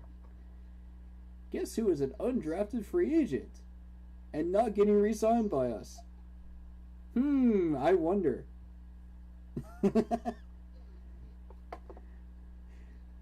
See, that's somebody. If we had cut him last year and re-signed Trey Boston for cheaper, man, or a tad bit more, I would have been fine with it and not overpaid Cam Newton. We would have had that money right now sitting in the cap because it overlaps. All right, so we'll look through these free agents that they're about to drop here. We got Sean Reddick. We need to re-sign him. You know, we got Cam Newton that we're trying to decide what to do with. Dante Jackson's going to be a pretty much a bidding war. I see that happening. Ian Thomas, we already signed him, so he should not be on this list. So I'm guessing this was before we signed him to that $8 million deal. Ooh. Ouch. So we're talking $12 million minus the $8 million that we're paying him this year? Who is doing these contracts? Yeah. Man, $8 million. can I just show up to That's one of how- these press conferences of Matt Rule and just throw a shoe at him? just for the stupidity of how he's handling these contracts. This is just ridiculous. Do you know how to Oh like my- show people's faces? Because I don't care if you don't. You know, on top of yours or Uh, bottom or whatever. You're on Facebook live I stream, know. so you know you're being shown. Yeah. You're being shown on there, so What? you're good. What we possibly need to do with Ian Talk, we just need to release him. We don't need to give him an $8 million contract. We already did that. That's just a waste of our money. Mm-hmm. It's almost half our salary cap. What are we doing? Who is controlling these contracts? I refuse to believe it's Scott Fitterer anymore now. I got a theory that Matt's got a hand in it. Are y'all starting to agree with that? This is ridiculous. Like, first of all, why is Luke Kuechly not our owner? Like, we need him. We need somebody to be our. We have a better chance of getting a 12-year-old being an owner than being David Tepper. Because I don't know why in the world you give Ian Thomas, that hardly ever plays, an $8 million contract, and that's half of Well, our salary Tepper cap. doesn't control the contracts. It's usually the general manager or the head coach. But who's the Now, general ma- depending whoever on signed the him is franchise, we don't know who's controlling it. It's different on every franchise, on every team. And then you got the weird situation with Belichick where he is the general manager and the head coach. So, I mean, he's got all the power. But I mean, it's working for him. You can't deny the results. You know, you got Tom Brady and you got Gronk, and you just sit back and enjoy the mills. Just, you know what I'm saying? Spread that green. If you got to show it. Somehow, New England sat back there in the 32nd draft spot every year. Every year, now mind you. In the playoffs, every year. And somehow managed to get better line than what we did. What are we doing wrong? Yeah. Well, fine. They know the secret, man. They got the formula figured out. You know how they got the formula for the Krabby Patty, man? Belichick's got the formula for the draft. He's got it figured out. What I think, one of the reasons we probably lost last season is because Matt Rule brung all his college coaches in for offense and defense and assistant coaches and all that. Phil Snow I did a think good that's job, why. I thought. You know, there were He was good. there were some questions I've got with him, you know, but overall I'm happy. You know. In general, like, of course, I still need to learn a lot of these different schemes and styles of defense and all that stuff, you know, so I'm gonna have somebody help me out with that at some point. But based on the knowledge I do have, Phil Snow did good. You know. Mm-hmm. And as a coach, you're only as good as the players that you put around you.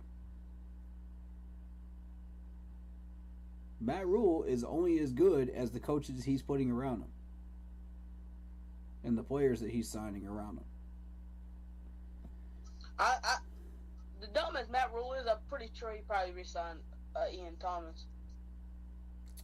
I mean, that's the theory I'm starting to run with, man. At first, I thought Scott was in control of these contracts, and then I started looking at these astronomical dollar amounts, and I'm like, wait a minute. This don't make sense. There's something not adding up here. You know what I mean? Like, you can't be sitting up there in a head coaching spot and put up those types of numbers and bow into the agents, you know, that barter for these contracts. You can't bow to these people.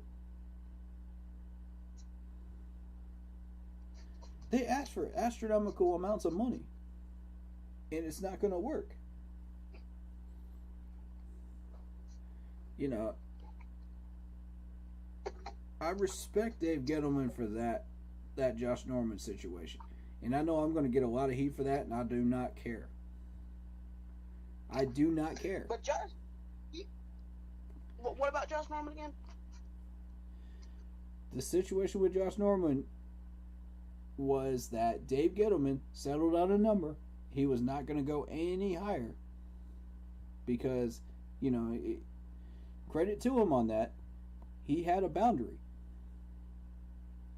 And he said, you're not crossing this boundary or we're not re-signing you. Period. The agent got in Josh Norman's ear, and they always want an extra bonus money. That's why they ask for more money. That's why they get in these players' ears. With the Washington, hardly play any better. Yep. And I'm telling you, man, I his really... only good season was when he was in Carolina. That's the only good season he ever had. Yep. And people were like, oh, he's a lockdown corner. He's a lockdown corner. But he's a product of the system. He's a product of the entire system. One player is not as good, you know, individually. You know, this isn't baseball, folks. Come on. You got to rely around the people that are with you. Everybody was good around him during that 1 year. And then everybody thinks he's a lockdown corner, so he asked for that much money, you know, thinking, okay.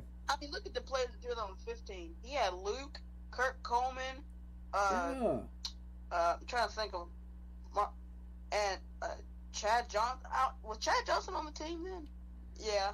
Yeah, he was. Yeah. Chase Blackburn actually ended up as the special teams coach. Really? Yep, that's who we fired last year. This year, actually. It won't make national news, like but players yep. like K1 Short. Like you had Oh my God. Five That was a star legendary defense. team right there. There was no weakness on that team. And then there was not a weakness on the 2015 Panthers, to tell you that. Except for Rimmers. Now, And I Kelvin pointed that out Benjamin, into... He was good for Carolina. Except for Rimmers. Rimmers was the only kryptonite we had. And I pointed him out in week 3. I want my credit for that. Nobody else wanted to buy into that hype. I was the only one. I want my due credit for that one. Because it cost us a ring.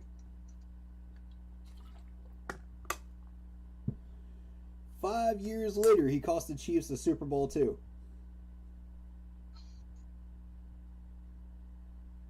Are y'all listening now, management? Can you hear me now? It's like Nokia. Come on. When I point these guys out, I'm not pointing them out for my health, man. I'm not pointing them out just for fun and kicks and giggles like everybody else is. Nah. I'm not pointing out what everybody else is pointing out. I'll point out what is necessary to point out because it is our kryptonite. Because I want to help this team be the best team possible. Yeah, well, but we need some defense players, like really good stacked defense players. That's what we need. I would like to see better defensive tackles. That's where we start there. Yeah. Because our rushing defense towards the second half of the year was atrocious. I don't care what the rankings were. Nobody bought into that number 2 defense nonsense. Nobody. If you bought into the fact that... If anybody bought into the fact that we were number 2 defense in the NFL last year... We wouldn't be 5-12. Thank you. You're higher than a kite. That's all I'm going to say. There ain't no way. Statistically, yeah. We were sitting there. Fox was just saying, oh, we're number 2 defense. We're number 2 defense. Like, are y'all just trying to give us, like, a participation trophy or something? Like, honestly. Like a compliment or something? They give us so much hate throughout the entire game. They commentate for the other team, and they're just like, oh, well, this team needs to do this to beat the Panthers. This team needs to... Man. I was confused. Confused. If we're the second best defense, I mean, we wouldn't be 5-12. We would at least be in playoff position, a wild card division. I told everybody our ceiling was 10 wins, with or without Cam Newton. Beginning of the year. Yeah. Y'all can go back and watch it on the VODs. Because I said it several times. I didn't just say it once. There are several videos and streams. But we choked.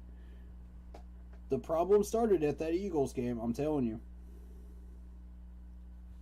Where we thought we were too big for our britches. We thought we were actually buying into the hype that we were number 2 defense. And I told people, hold up. That's a trap game. I was wondering, y'all, before the season even started, that's a trap game. I'm ahead of the game. Like, I never believed that in my life. I'm way ahead. Now, I could believe then we had a number 2 D. Then I could believe that. First 3 weeks made us look now easy. Because, okay, the first 3 weeks made us look easy. You know, they made us look good. Yeah. So, we're looking at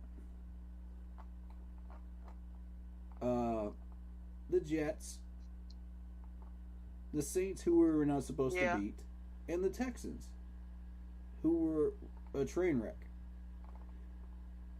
You know, that's 2-1. Easily. But no, we go 3-0 going into that Dallas game. So I thought, okay, we're looking good. We go into the Dallas game. That Dallas game ended up exactly how I thought it would. I mean, you lose one game, it's fine. And then you only win 2 more games after that one season. That's terrible. Alright, see, I can forgive that Dallas loss. I can forgive it because we gave it our all. We put 110% into that game and got exactly the results I was expecting us to get. And that's okay. You know, I'm 100% okay with that right there. But that Philly game, we got two we got Yeah. too big on ourselves. We thought, okay, well, we only got that one loss. We can take Philly. We can take Philly.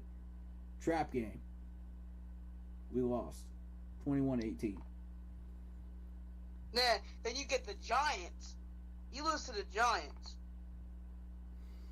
That's where I went livid. That's the one that cost us the season right there. I refuse to believe anybody Yeah. else to tell me anything different. Like that don't even make sense at all. All right, imagine this: if we had signed Cam Newton for $10 million for the entire year, that's worth it. $10 million for the entire year. I'm okay with that. You know, he plays every game. He starts every game. Imagine how that would go. Okay, we still lose to the Cowboys, granted. We still slaughter the Saints, granted. We get into that Eagles game. That game goes a little differently. Yeah. See where I'm going with this? Vikings game goes differently. It never goes to overtime. We take out Sean Chandler out of free safety position, put in Miles Hartsfield. That's a win. Which I was screaming at that point for us to do. Oh my God.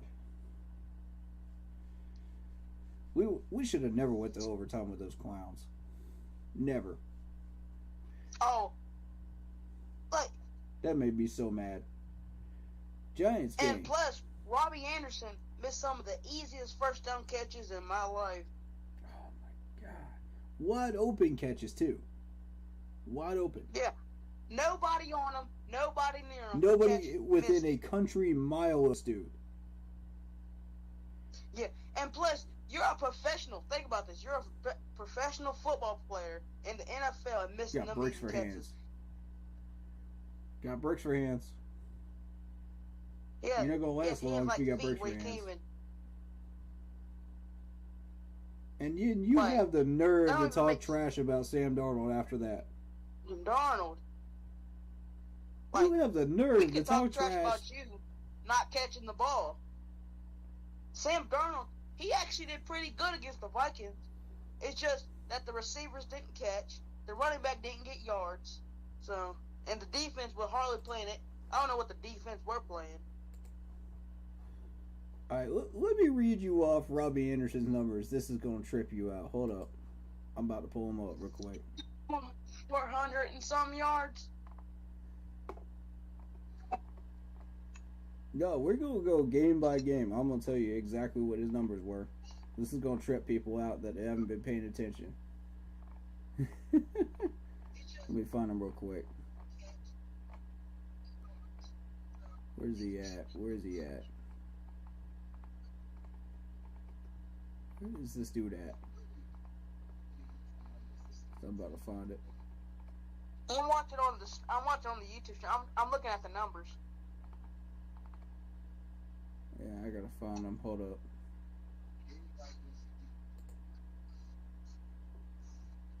Probably have a better time finding him if I do that. Let's see. Robbie. You find them yet? Where are you, dude?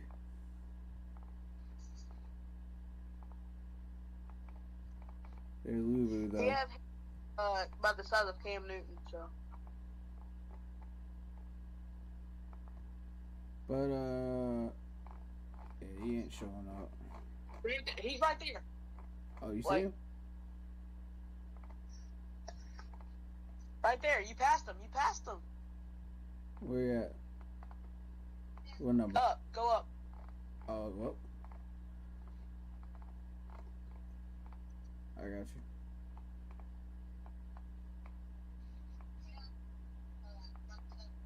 I don't forgot his number. It's been a month, y'all. It's been a month. Alright, well, tell you what. Hey, keep scrolling up. Keep scrolling up. We're gonna look at stats.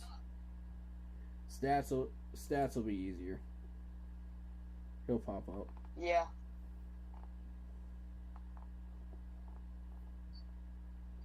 Right there. Rushing, receiver. There it is. There's my boy Robbie. All right, number 11. Let's take a look at this boy's numbers here this year. Okay. Yeah. And I want specific games.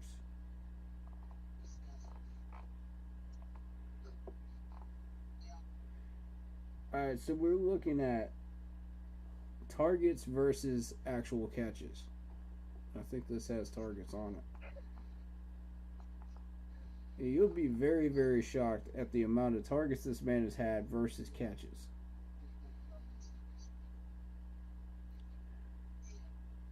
Alright, so... Decent. Yeah. That's preseason right there. So... Okay, it goes from bottom up. That's what it is. Okay.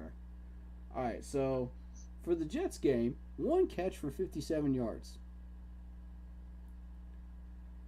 For the Saints game, That's where we dominated the Saints, 3 catches for 38 yards. No touchdowns. Y'all see that goose egg right there? Yeah. I can't make this stuff up. 1 catch for 8 yards against the Texans. The Texans, y'all. It's the Texans. They don't even. What the? That's not even a team. What? How? How do you only have 1 catch? And you don't even get a first down on it. You got it. Only if Sam Darnold's blind, then we got a problem, but that's probably it. My goodness. 5 catches against the Cowboys for 46 yards. Now, I'm willing to forgive that one because the Cowboys had a decent secondary. Eagles, 2 catches for 30 yards, no touchdowns. How much did he get paid? I'm just trying to think of that. Oh, it gets better. The Vikings game when we went to overtime, 3 catches and 11 yards. A grand total of 11 yards.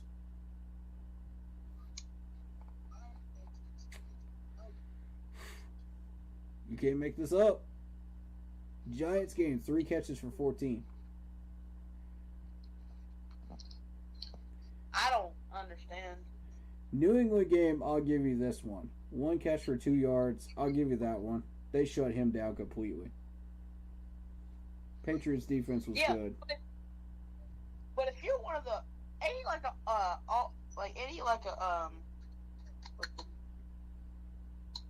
He's our deep ball wasn't he like threat. a Pro Bowler? Supposedly. Yeah, I think a Pro Bowler should at least get eight catches a game. I would say 6 or 7 to round it out, you know. Yeah. And I mean consistently. Not just for a game or two, consistently. Cardinals game where we dominated the Cardinals. 4 catches for 37 yards and a touchdown. That 1 touchdown is when Cam Newton threw it to him. Yeah, that's when Cam. I saw that one. Mm-hmm. I wonder how many people were watching on TV, and looking at the game at the same time. So then we started switching the number 1 receiver role to DJ Moore. Here's what happened. Washington football team. 5 catches for 30 yards. Sometimes I really can't see what you're doing on YouTube because it's very delayed. Alright, so... Yeah, 5 catches for 30 yards against the Washington football team. 1 catch for 15 against the Dolphins.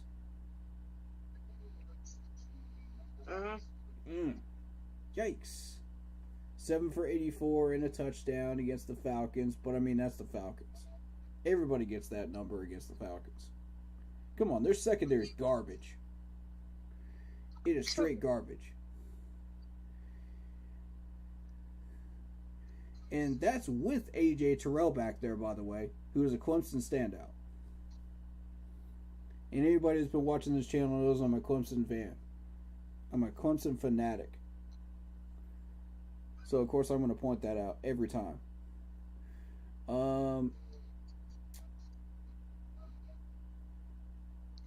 Bills, 3 catches for 29. Not much there. Buccaneers defense. The Buccaneers at that point had a bad secondary. 5 catches for 58. He took advantage of that. So I give him that. 2 catches for 10 against the Saints the second time around. And then 7 catches for 50 against the Buccaneers defense again. Again, Buccaneers defense towards the end of that season was awful. So in all reality, if this dude wants to complain about Sam Darnold not throwing him the ball, he's nuts. Man, you gotta catch the ball. Exactly. And then you want to run your mouth telling the fans how we should act? Excuse me, Robbie? That's what I'm saying. Like, if you're getting about 1 catch a game, one catch almost every game, like 1 catch. Because if you look back, there's a lot of ones of receptions. Mm-hmm. Mm-hmm. That means you're not catching or getting open. Yep. And in his case, it wasn't catching it. Oh, he was open. He was open. Yeah. Let's count them all. 1, 2, 3, 4. 4 games where he only had 1 catch. Mm-hmm. Not to mention a goose egg game against the Falcons where he did nothing. Nothing, folks. Not even a single yard, not a catch, nothing. How do you do that against the Falcons? And then talk trash about Sam Darnold. How do you do that against the Falcons? And have the nerve to talk trash about your quarterback? Like, what? Come on, Robbie. Be better, man. I think we should release Robbie. Hey, we could get a 2nd round draft pick for Robbie Anderson, maybe. Maybe. Nobody wants to pay that $15 million, though. Nobody wants to pay that. $15 million. It's too much. We could release him. And then get our money back.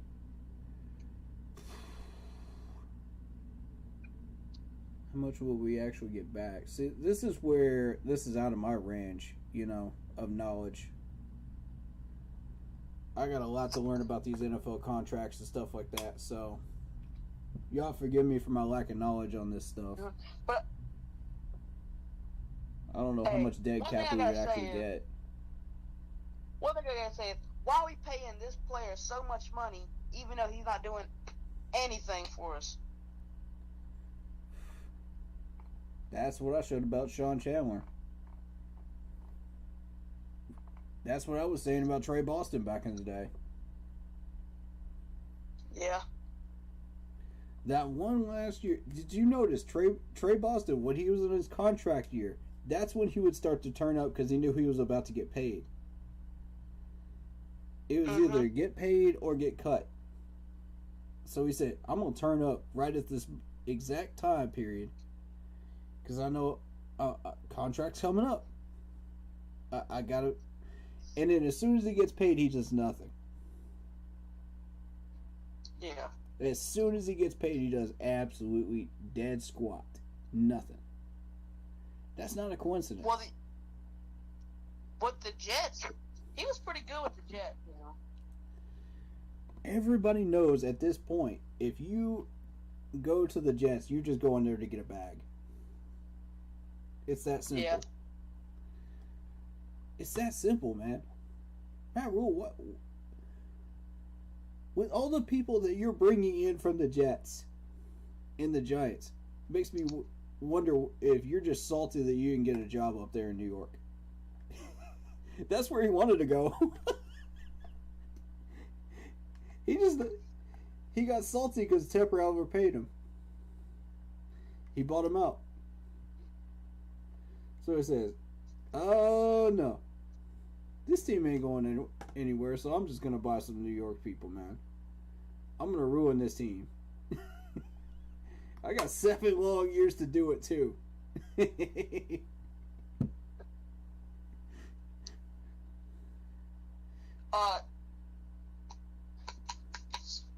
Like, tell me an NFL coach that has a contract longer than 4 years. Tell me one. Nobody has an NFL contract 7 years.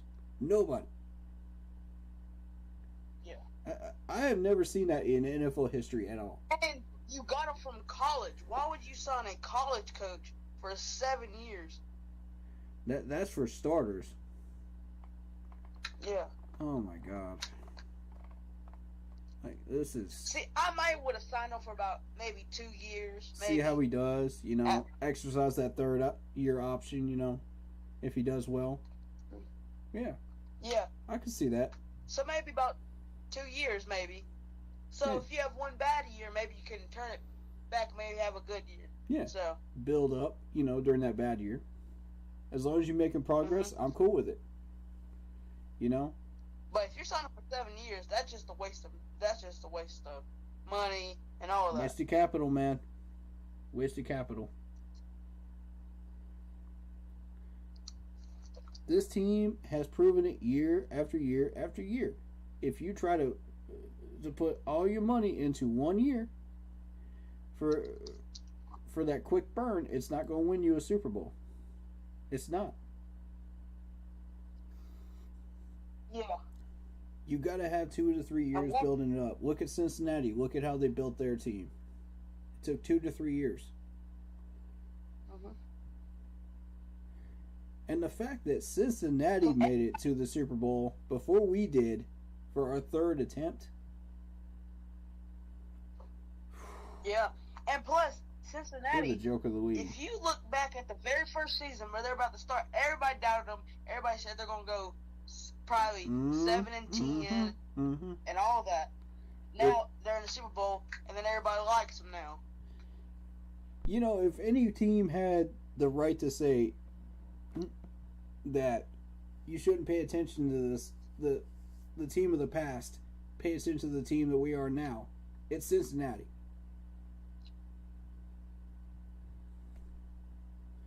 The Browns, same thing. Like, you see the Browns, they went 17-0, 1-15. Then when they got Baker Mayfield and started building up, they've been pretty darn good. New coaching, new ownership. These people actually cared. They listened to their fans. They listened to the people that mattered. They went hunting for the right people. And that's what matters. They built up the lines first. You want to build a successful franchise, you got to build by the lines. Look at Andy Reid. What I believe is, I think the Panther fans know more than what the really coaches and owners are doing. I'm starting to actually believe that. Here's the fun thing that I saw. There was an article. Hold up. Here it is. I've never felt more disconnected. Are the Panthers in danger of losing their fan base? Ooh. Well, that's a tough one. Ouch. That's right in the pride right there. Right in the pride. That hurt in the gut. That hurt. I broke it down pretty much like this. This is how I see the Panthers fans right now. It breaks down into 4 groups. You got the first group are the ones that They just don't have a clue, but they act like they do. You know, they don't know squat. They're just like Panthers. What the say? They might lose a little more. They might lose fans. yeah, Because yeah. you heard when they lost gonna Cam, be they that lost a second ton group. load of fans. It's gonna be that second group that leaves, if any of them do. Yeah. I know And- for a fact there's going to be a lot of Panthers leaving, going to go to another team. Yeah, I know, because Carolina, sometimes Carolina can be smart and stupid, and right now they're probably stupid. and this is the fan base group, the second one, that will follow a particular player, like say Cam Newton, and they'll live or die by that player. If that player goes to a different team, they'll follow them to another team's fan base. Yeah, you saw people move Yeah. to New England because of Cam. I've seen more New England jerseys around here than I've ever seen in my entire life, and it made me sick. In my own hometown. And I live in South Carolina, y'all. I live in South Carolina, South and Carolina? I'm seeing Patriot jerseys on every freaking street corner with a Cam Newton name on it and a number 1. Do you know how much that made me See, I gag? live in Greensboro, North Carolina. So My God. I get what you're saying. And everybody that's been paying attention to this channel and this page knows I cannot stand New England. They're my number 1 hated team. And now I'm a big fan of Cam. Cam Newton's my favorite quarterback. Absolutely. Now, Absolutely. I Absolutely. supported him when he He's my was in favorite New quarterback. England, but I did not support the team. Yeah. And you can do that. You're look, allowed to I do support- that. I supported I supported Cam Newton, Yeah. but I never supported the New England Patriots. I never liked them. That's right. Never have. Never will. Never will. Never will. But I will support Cam Newton and any team he goes to. Mm-hmm. That's just being a fan of a player. Mm-hmm.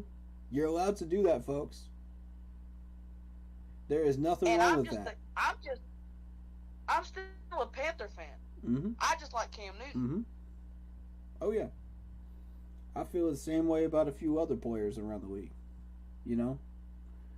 I got respect all Mhm. around. You know? You show me respect. You show Yeah. me a reason to respect you. I'm gonna respect you. I'm gonna root for you. I'm not gonna root for your team, but I'm gonna root for you. I might not like your team, but I will root for you. Right? I've been known to do that. And So- you can tell any of my family members, I was not a Patriot fan. I just like Cam. Mm-hmm. The third group. And I never liked anybody else besides the Panthers and Cam Newton. Mm-hmm. The third group But are the people that just bandwagon what everybody else Yeah. says. Just because, fire Matt Rule, but they have no clue why you're firing Matt Rule. Matt Rule, if you were a Panther fan and you're like a very good Panther fan, you will understand why you want to fire Matt Rule. The people that want him fired and give good reasons are the people you should pay attention to. Okay? Give a reason. Don't just be a sheep, man. That's what I'm saying. The mindset of this fan base needs a reawakening. It really does. And of course, you can guess who the fourth And- group is. It's the free thinkers like And- us. Forget about the Panthers. Look at these other Super Bowl teams. I'm gonna like this team because they win a Super Bowl. No. Now, only reason I went for the Rams in Super Bowl is because I like Odell Beckham. Right. Fair enough. So I thought Odell Beckham needed a ring. So I said, go ahead. Fair enough. And that Rams defense, you saw Aaron Donald was like offsides. Oh my God. That Rams defense had him all kinds of flustered. That's what I said. I said. And we've been watching I'm them do hoping the that Rams- to teams all year long. It shouldn't be a surprise to you. Mhm. They even Yeah. messed. And look, They even Joe messed Tom Burrow, Brady He up. had like 50. He had like 51 sacks before the Super Bowl even happened. Hmm. They even messed up Tom Brady, and I mean that's saying something. That dude never gets Yeah. flustered. Yeah. And one thing about Joe Burrow, you had players like Von Miller, Aaron Donald, and Oh, Lord. Jalen Ramsey locking down. Well, Jalen Ramsey really didn't play any good. That's the same Von Miller that terrorized us in Super Bowl 50, by the way. Same one. Mm-hmm. So you had to worry about two people. You had to worry about Von Miller and Aaron Donald. Now you can't double team both. Nope. By the way, who was the defensive coordinator for the Rams defense? I'll wait. Wade Phillips. Yeah. Same dude. Back at it again. Dude, come on, man. You can't be a smaller team and get to the Super Bowl and face Wade Phillips and expect to win. It's just not going to happen. I don't care how good your offense is. He beat Cam Newton and our offense at its best.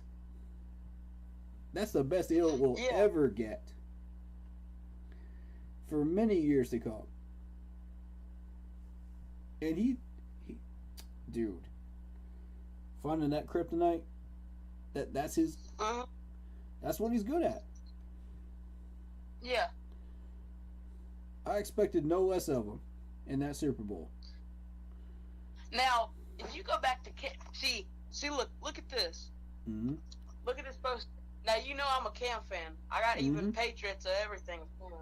I got all the jersey colors of Cam Newton right now. Yep. And I'm saying, like, I mean, I want Cam to win a Super Bowl, but he got to start playing a little better for him to win a Super Bowl.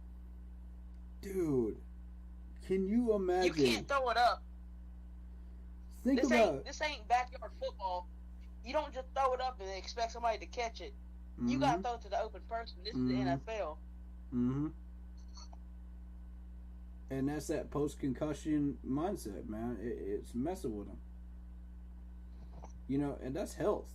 You know, that's not his personal, you know, oh, I'm going to favorite target this player, or I'm going to favorite target that dude, or I'm going to stare this dude down. No, that's not what Cam Newton's doing.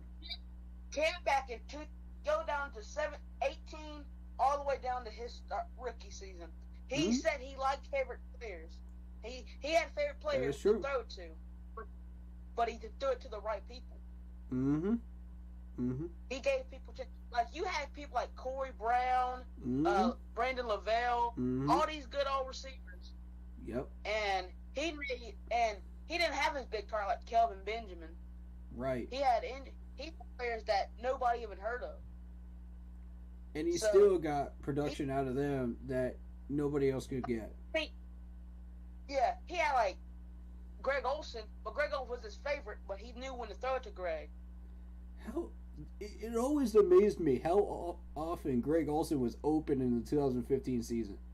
Like, it blew my mind the amount of times. I was like, how? How do you not cover this dude?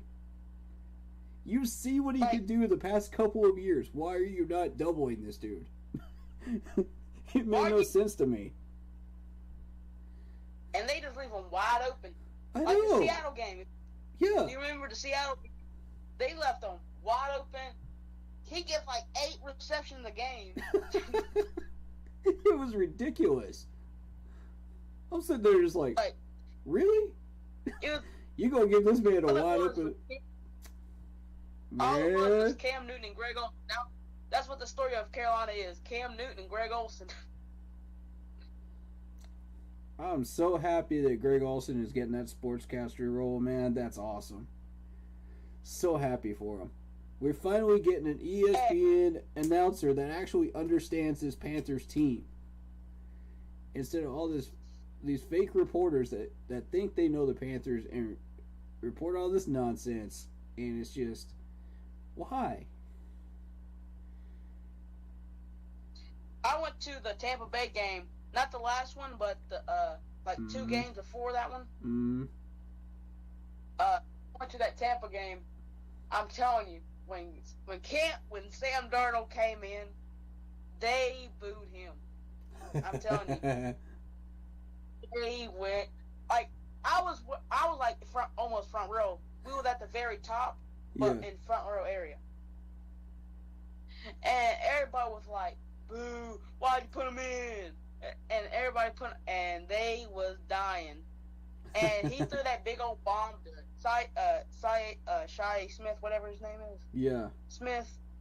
Yeah. Mm-hmm. Threw that big bomb, and everybody said everybody started saying, "Oh, he got lucky. He just got lucky."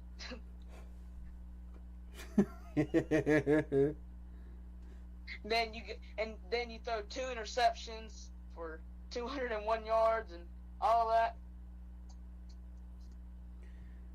I want to say 2 things about this Super Bowl, like that just happened here. One is Eli Apple was in there. Be careful who you cut. But he showed his true colors, and he showed exactly why we cut him. Look at that, man. That is karma right there. He's blind. He acts like he's blind. That dude was war lost. Oh like my this man was over god. here. I don't know what he was doing. He was going right when they were going left. I mean, I don't know. Man, that dude's mind was in Wizard of Oz land. He was so lost, you couldn't even find him.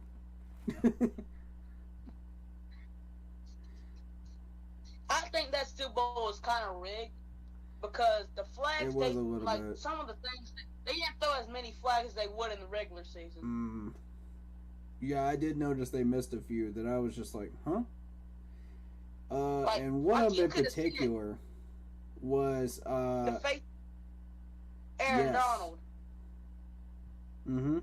That's one. The one I was gonna Aaron say Donald. was the Clemson wide receiver that was in there, T. Higgins. That was Yeah. actually pass interference, offensive pass interference. They didn't call that. And they just, And I want to be fair because normally he doesn't do that. I've been watching T. Higgins. If he ever got caught for it, then y'all can call me out on that one. But I never saw it. You know, and I'm not looking through orange colored glasses here. I'm telling you. I'm not. I love all these players the same. I will call them out equally for their penalties. Just as much as I will be happy for their successes. Alright, the other thing I wanted to point out was the Buffalo Bills. You know, the 6 players that were former Carolina Panthers players were this close to all getting rings for the Buffalo Bills. Plus McDermott touching that trophy finally, which he rightfully deserves to touch, by the way. All those players deserve rings. All of them that were on that team. You cannot tell me different. I will The debate Bills- you for hours if you try to tell me different. hey, you want to know something about the Bills? Yeah. The Bills are my second favorite team. Because I mean, look at the players they're getting. I mean, they're basically called the Carolina Panthers. Yeah, I mean, I've never really fully wanted to jump on board that Bills fan base because really my focus is on the Panthers. Main 100% I really focus on the Panthers. That's why I got this channel. You know? I really don't I focus on the Bills only because my dad comes. He's a Bills fan, so. I respect anybody that leaves the Panthers for the Bills fans. I respect it. I understand why. But I'm still a Panther fan. Right. Panthers number one always. Like if I was to actually go for a second team, it would probably be the Chiefs. Mhm. And I'll tell you what, man, Andy Reid is a legendary coach. Mhm. This dude should have won a ring with the Eagles. That team was fantastic back in the day. I play like Nick Foles and all the Brian Dawkins. Dante Jackson. Mm-hmm. We can keep going on with the Eagles players they had. Right. And now he's got even more players in Kansas City. Yeah. He's got even more weapons. Yeah. This man need more weapons to win a ring. This man don't even need a player to win a ring. I mean that's my coach, man. That's my coach for real. I love Andy Reid. I will forever love this dude. One coach I will miss is probably Ron Rivera. He had the mind. He did pretty good for us though. The last few years, man, he was developing that laundry list of garbage stuff, man. That I was just like, but I'm I talking can't about abide by it. back then when we were good. Oh yeah. You know, it's interesting. I actually did a stream about this where they're investigating the former trainer. They're putting these players out there before they're ready. Just because they said they're ready. Ron Rivera says, go on out there. Go ahead. We don't care if you get hurt again. Go on out there. Let's just see if we can win a game. You know, I'm sitting there like, really? Now it comes out last year they're investigating that trainer. I told y'all. I had a sixth sense about that. I'm actually getting How good many at viewers this. on your live stream? How many views are on your live stream right now? It's late right now, so that's a good question. Nobody right now. But, you know, it's YouTube. They'll watch the VOD. You know.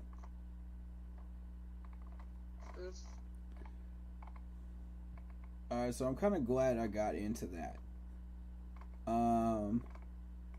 Next topic of discussion.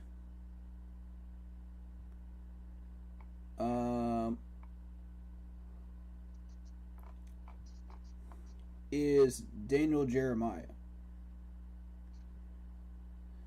Now, here's why I bring up Daniel Jeremiah. Somebody pointed 600 pounds. As an offensive lineman. Are you kidding me? What's his name again? Daniel Jeremiah. Daniel Jeremiah. Yep. What team is he on? Or is he in college or something? He is from... Give me 1 second.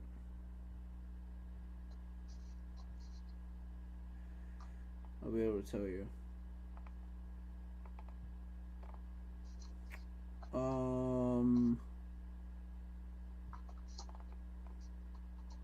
I don't think it says in this article.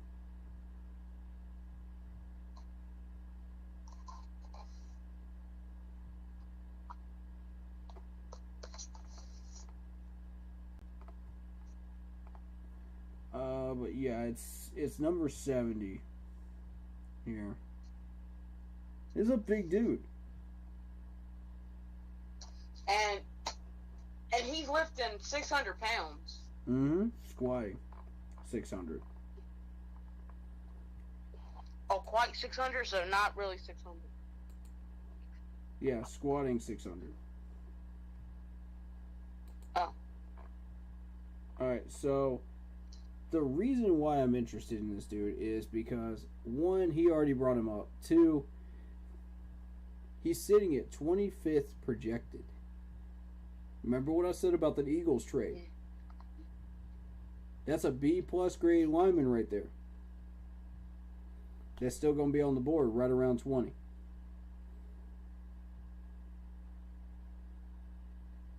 Mm-hmm. We may get lucky and end up with Charles Cross down there, but I doubt it. Because some of these teams are going to do it defensively.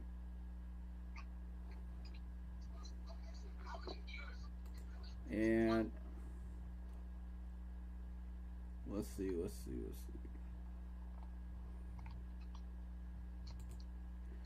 And I use PFN for drafting. We're just going to take a look and see the draft order. I'm not interested in actually drafting right now, but I just want to look at the draft order. Okay. Yeah, see, that's an edge off the board right off the gate. Lions will probably go edge as well, although they should go offensive tackle. Then you got the Texans, probably a defensive player. Jets always pick the wrong player. It's a known fact. Come on. It's a known fact. They have no clue what they're doing. Why we traded for a Jets player, Matt? Jeez. Lord help me with Matt Rule, I swear to God. Wait, hey, not to be rude or nothing, but Matt Rule, if he don't play good this season, he's got to be fired. I don't care what nobody says.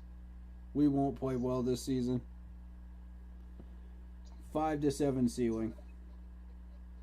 He's gone. Yeah. Matt Rule's gone automatically. Now, here's my question, man. Would you rather him be gone this year and bring in, like, a new coach and have him suffer for the first year and be okay with that, knowing there's a plan in place to build up the team? No, I said that we should, like, keep Matt Rule, but if he's playing bad this season, we gotta fire him. Right. But I'm saying if we bring in somebody new like this offseason to go through 2022 and let him eat that 2022 record, whatever it may be, you know, knowing there's a plan in place for 2023 to set us up to go and attack, you know, would that be okay with fans? Like, that's my question. Like, I've been pondering that in my head the last couple of days. Somebody brought that up, and it was a really good question. Because I don't know, man. I mean, if I was a head coach in that perspective, you know, I'd be okay with it. Knowing there's a plan, knowing there's a way to move forward and actually take the division, you know, set up the team correctly, sure. You know, I'd eat that 2022 record. Not a problem. You know, I could sell that to the owner. I could sell that to the GM. You know what I mean? Mm-hmm. You know, if they're on the same page. Absolutely. That buys me another year.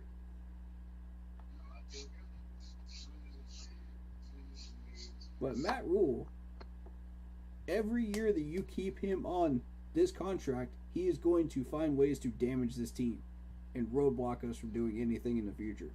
In 2023, 2024, onward. And he did say he was a Cardinals fan growing up, so he might not want to help this team out. He don't care about this team. He does not care about this team at all. Nope. You can tell he don't care about this team. It is I mean, a look at the way proven we're fact. playing. A good coach. If they say he's a good coach, the Panthers do. If they Mhm. like, why would we even re-sign him? That's what I'm trying to think in my head. Why would we re-sign Matt Rule? You don't. I mean, not re-sign, keep him. You don't. Honestly, if it were up to me, and the final domino for me was the laziness he was breeding during that Tampa Bay game at the last game of the season. You saw that last 5 Yeah. minutes? Dude, I about lost my mind. That brought back flashbacks of that Seattle NFC Championship game when we had way more talent. No, it wasn't the NFC Championship. It was a regular season game. That's right. And that second half of that Seattle game, we about messed around and gave that game up. Yeah, we almost did. That laziness, man. I saw it again during that Tampa Bay game, and I said, this is not going to fly. That's the final domino for me. I was like, I've had enough. Just That because. needs to go. Yeah. And it kind of gave me like memories of the Giants game. Oh, We almost lost that back. God, that was painful. That was so painful to watch. I had fans from other teams saying they felt sorry for me. I was like, oh I my was so God. You know it's bad when that happens. I was about to be mad. Because how do you blow a 38-point lead? Almost blow a 38 lead. Oh, wow.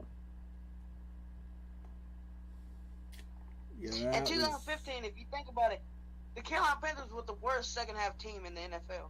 they really were. One word, adjustments.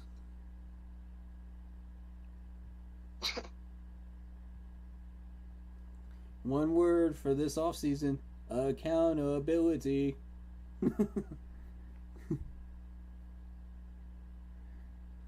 I'm gonna say it again. Y'all say it with me. Accountability. Accountability.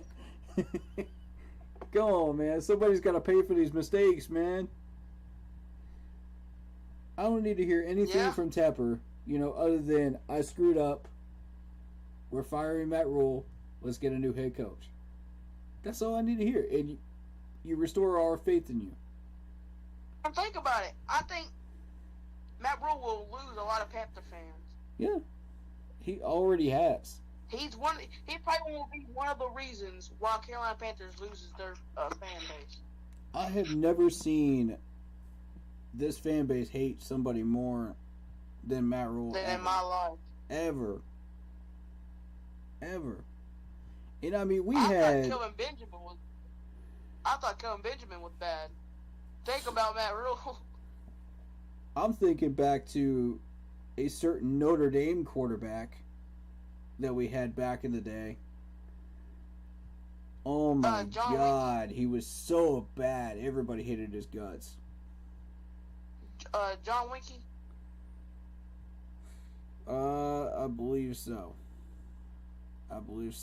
But Or was it number 2 that used to play for us? Number 2, I forgot his name. He was the quarterback before Cam came.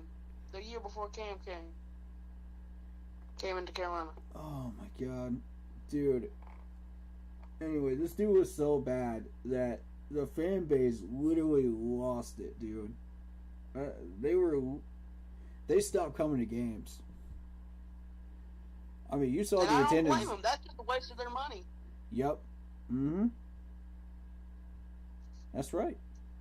Spend it somewhere else. You want to go to... That's how you send a The message. only reason we went to the Tampa game, which I really wouldn't care if we lost because we know the results we're going to lose. So, Yeah.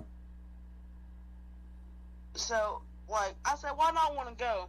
So my dad said, well, okay, let's go then. Mm-hmm. And so we just went to have fun, to have a good time. Mm-hmm. 30. We didn't even score a single touchdown that whole entire game. Mm. Mm. And I'll say this, man. Now, Go ahead. Go ahead.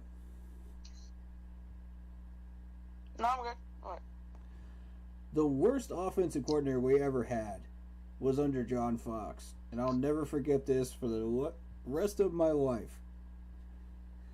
Every first down play was a draw play right up the middle.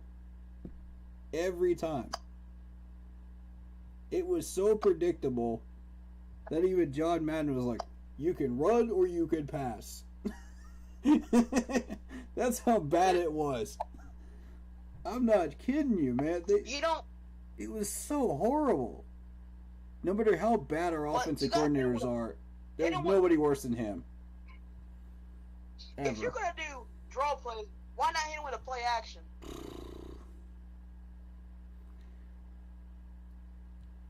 And that brings up a pretty good point. I'm thinking about that we should get a power back. Somebody brought this up in somebody else's stream. Yeah. But we should get a power back. Yeah, power back. You know, because we used to have a pretty good power back. We used to have Mike Tolbert, and he was a big power back. He was pretty good. Mm-hmm. He was perfect for those short, second and short, third and short. Yeah, he was like a Cam Newton right there. So. Mm-hmm. You couldn't stop him. But yeah, you couldn't stop, and he had really good ability for that big man. That dude was a truck. He was a straight Ford truck sitting in our backyard. Did you see what he did with the? Remember when he was like on the Eagles on the right side, and he just broke like 3 tackles and he scored a touchdown. Mm-hmm. We treated him right. We kept him healthy. Man, it was a Ford truck. Telling you.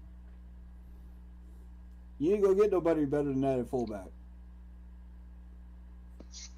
You're not. Hey man, I gotta get off. I'll get that. So I'll see you. Alright, man. Another time. Appreciate having you on, man. Alright, see you. Have a good time. Keep pounding. You too. Hey, fire Matt Rule. Fire Matt Rule. Facts. Alright, so. Yo. That is crazy. The next topic here. Again, we were talking about Daniel Jeremiah sitting at that 25th spot. So if we make that trade with the Eagles, we're going to get some good people, man. It's guaranteed that they're going to be on the board around 20.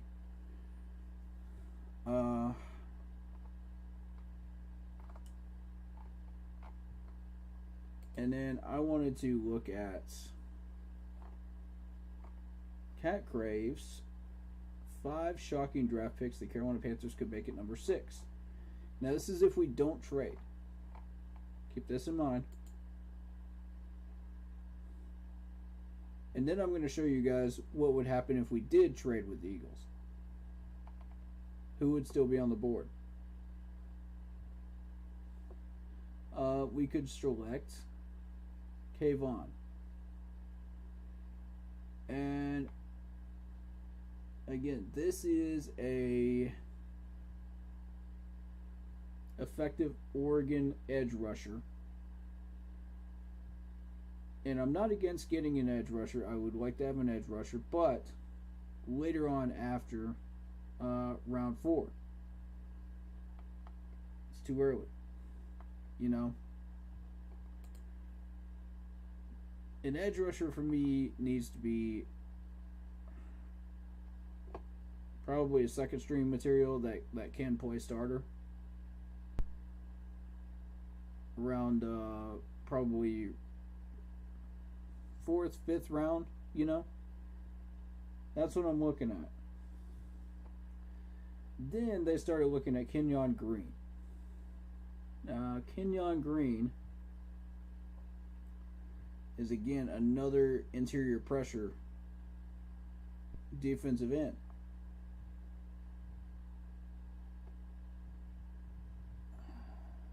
But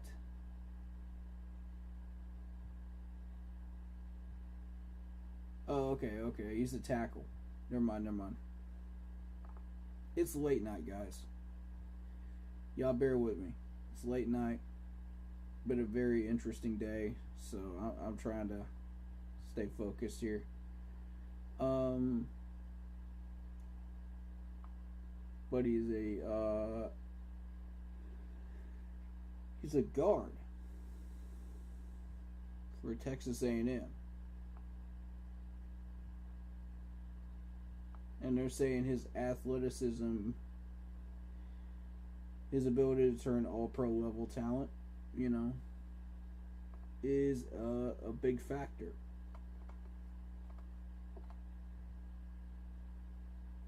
That's just one of those guys that's going to be available around 20 that I'm talking about. That won't go before pick 15. Let me show y'all one more time. Hold up.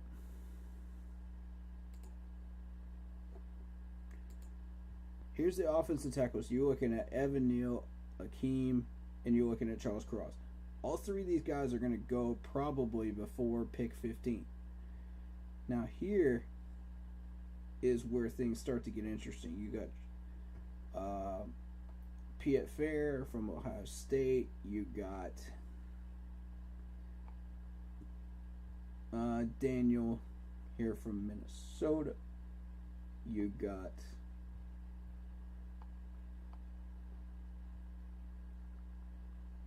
let me see.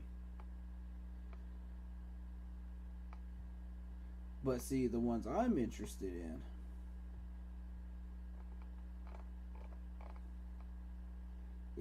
is Charles Cross, because I think Charles Cross may sit there around 20. He might. I know Akeem isn't going to make it down that far. There's no way. He'll get taken before 15. So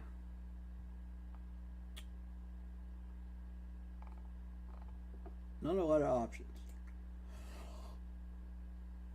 Ooh, excuse the yawn.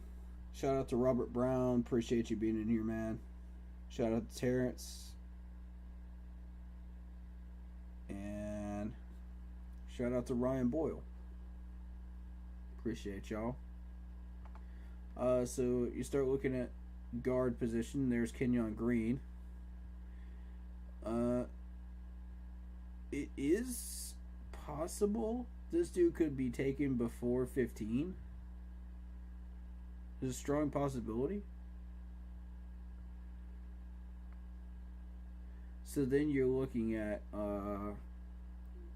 Ed Ingram pays down here at 119. And this is just PDF. Again. This is PFF Pro Football Network. So here's Sawyer at 158 as well. From Georgia. I like that. I scouted him. I checked out Schaefer as well at 188. Because if you watch the SEC championship game and you watch the national championship, you probably seen both. I like Georgia guys right now. They're uptrending, so that's good. So those are some of the guys that you would have available, at the 20 range. I don't know that Kenyon Green's going to be there. Strong chance of it being a no. I'd say it's an 85% chance that's going to be a no for him being there.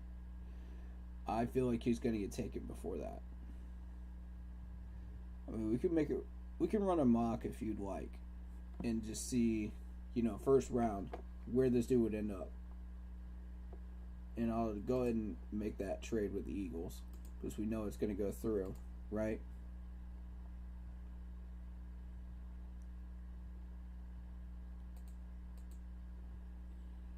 Alright, so making that trade with the Eagles.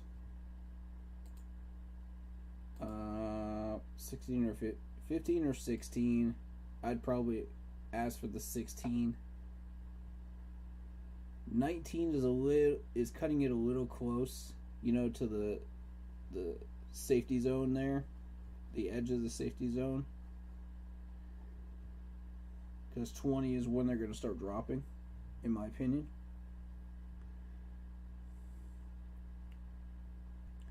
And I would ask for a...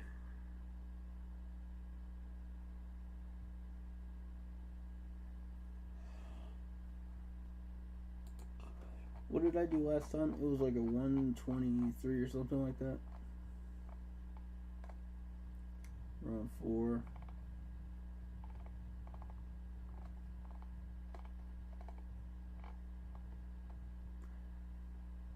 On PFN, you could actually ask for a third round and they would probably give it to you.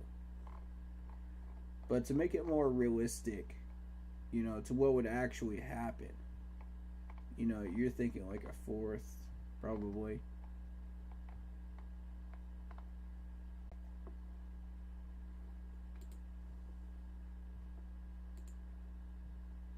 And you would add a player in there, right? And that's what would give you the 123. Which, in this case, would be Ian Thomas. If I truly believe that we could shop him in that trade, then I could see maybe a fourth, probably a fifth for Ian Thomas.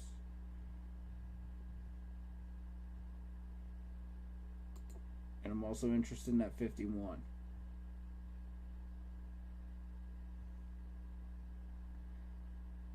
But, okay, considering the fact that we are not... Okay, let's play a little devil's advocate here. What if we threw Ian Thomas into a trade, right?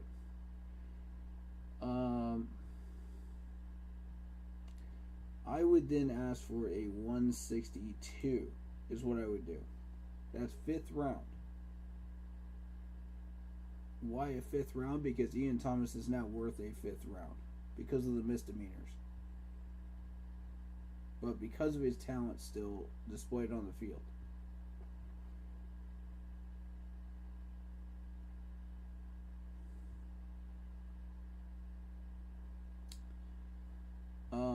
The other thing I would do is I would trade the 2 7th round picks for a 6th.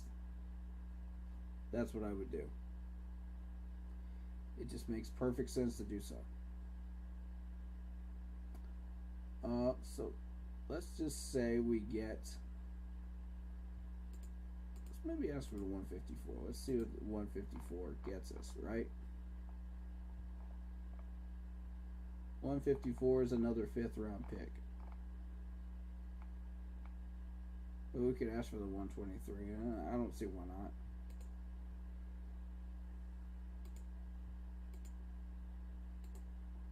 See if we can get the 123, but I doubt it. That's what I want to ask for the 154.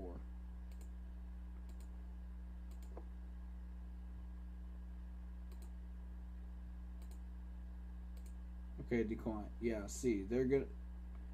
They want you to... Ian's probably going to be worth a 5th, like I said before. Alright, so we're going to go 162.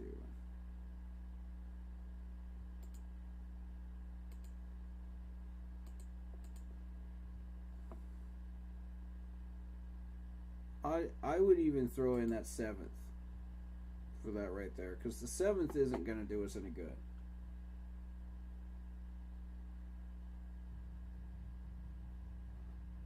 You know, if we need to. Decline. Okay.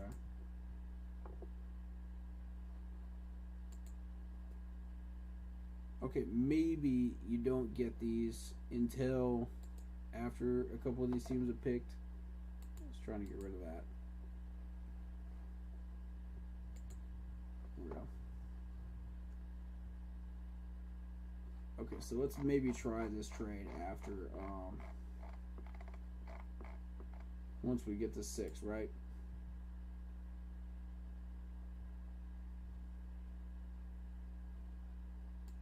Okay, now notice Evan Neal goes in the top 5. Booth goes in the top 5. He's a Clemson corner. Hutchinson goes in the top 5. Kayvon, I don't know if he should be going to the top 5 or not. I don't know. But Kyle Hamilton is a weird pick for the Jets. But again, the Jets pick they always grab the wrong player. So let's take a look at these offers.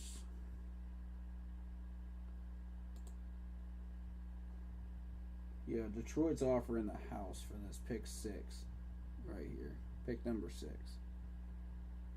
That's not something you normally see.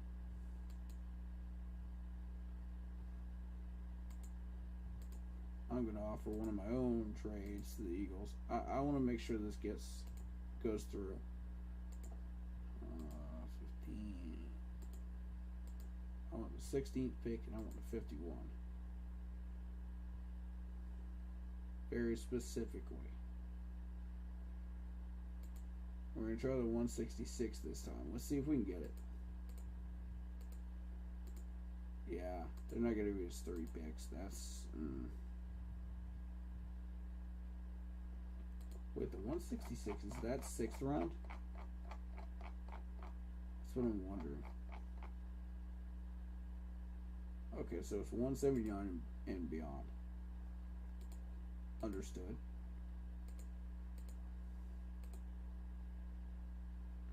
Alright, so it's 205.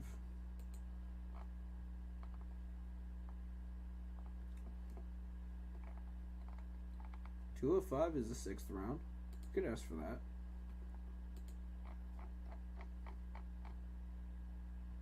$220. Yeah, see, we have a 7th round. Ooh, I see a way this could work. Hold up. Hold your horses. I see a way this could work. 1651. 245 for the 205.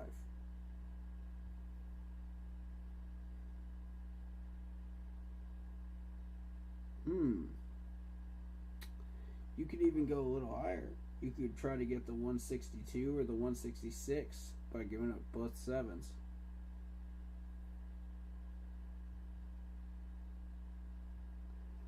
But traditionally, I would like to keep that 7th for the 2023 draft because I would like to move that with something else and get a 6th. You know, possibly a player, maybe. Free up some cash flow, you know.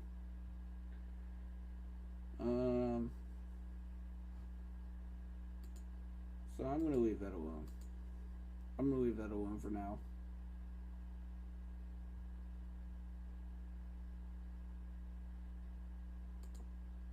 I'm just going to offer that right now. Declined? Really? Nah, come on. I don't believe that. I don't believe that for a second.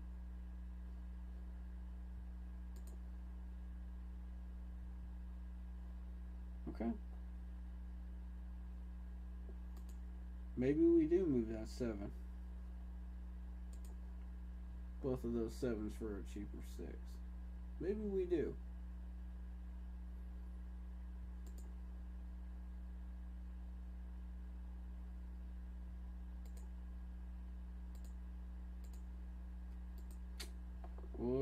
Eagles just do not want to move with us, do they? This is one of the most stubborn trades I've seen in a while. Alright.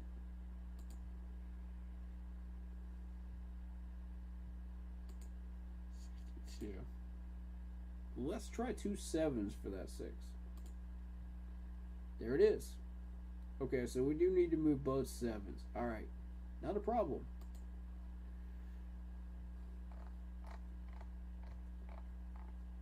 Alright, bear that in mind, folks. Because that's what we're going to be proposing on draft day. If Evan Neal is gone, this is our option.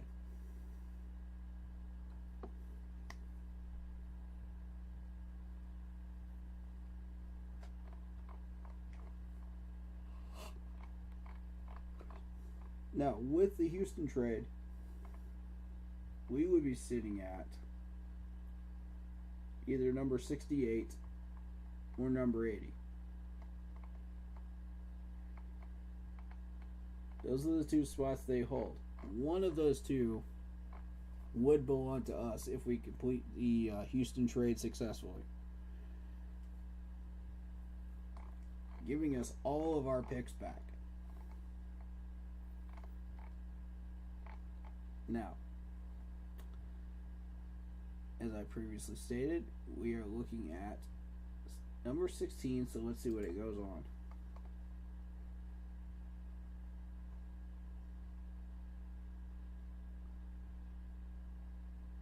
Okay, there goes Kenyon Green at number 12 to the Vikings, which doesn't surprise me. Vikings need offensive linemen.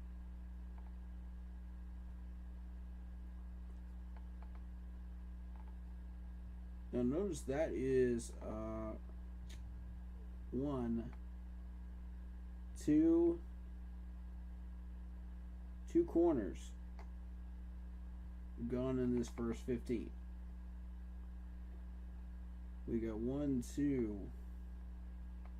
3 edge rushers gone in the first 15.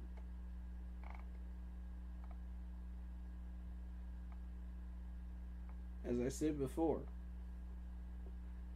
quarterbacks end up going after 10. You know, the really decent guys like Malik Willis, Matt Corral. Ooh, apologies for the yawns. And Kenny Pickett would be gone at that point.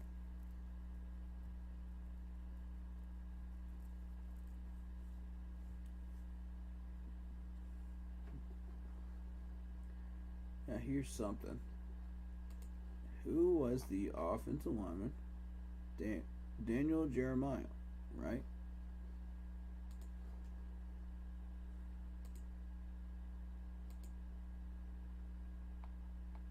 Let's see if we can find this guy.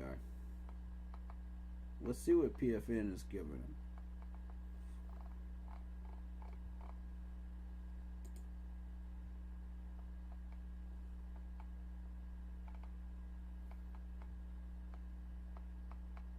I don't even see him in here.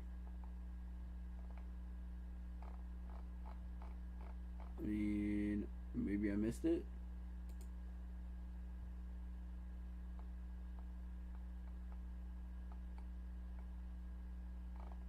No, don't see it.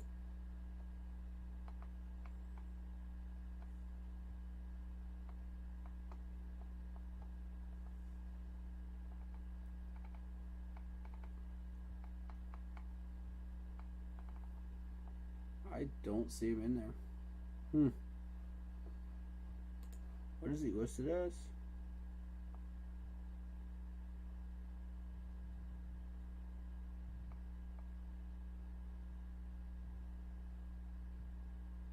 Okay.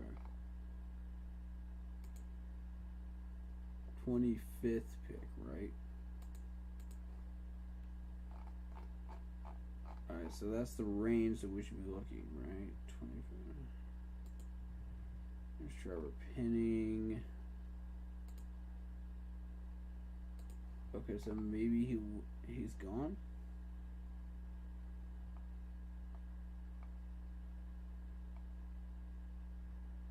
No. Not there? Huh. Okay. Well, we will take a look at him just the same. You know, on film day.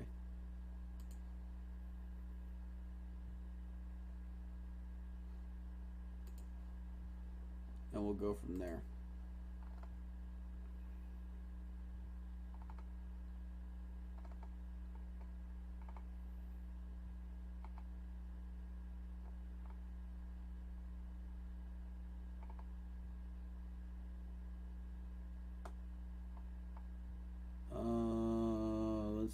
Let's see.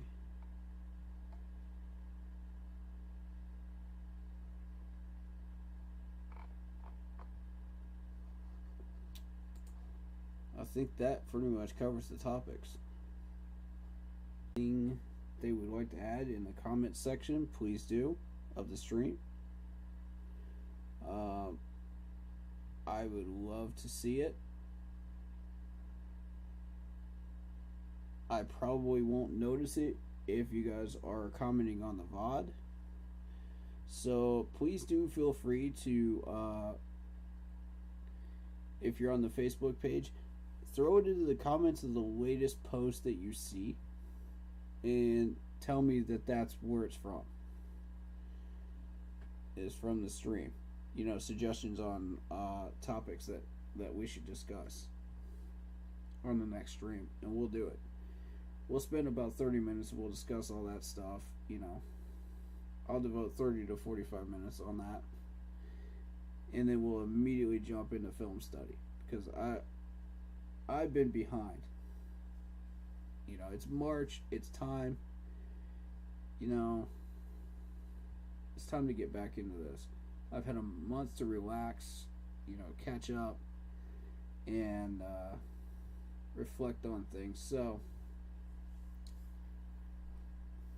you know, just kind of enjoy my time off.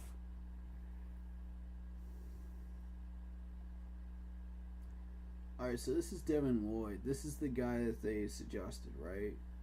There's Jamerson Williams, the wide receiver from Alabama that they think would be an option for us. There's Kenyon Green. And there's Malik Willis. All of those guys hit before we do at 16.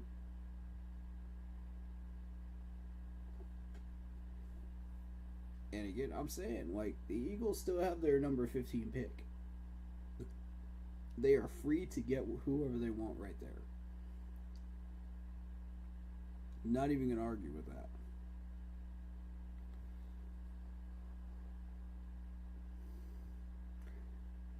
I think we get lucky if Akeem is still there. I don't think that's going to happen. Charles Cross is the one that's probably still going to be there. And I think that's who we go for.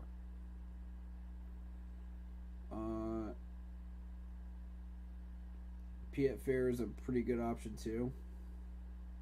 At offensive tackle.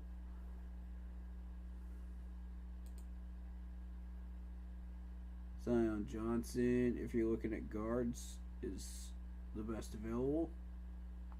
Ed Ingram, Marquise Hayes right here. Best available. Center. Alec Lindstrom at 81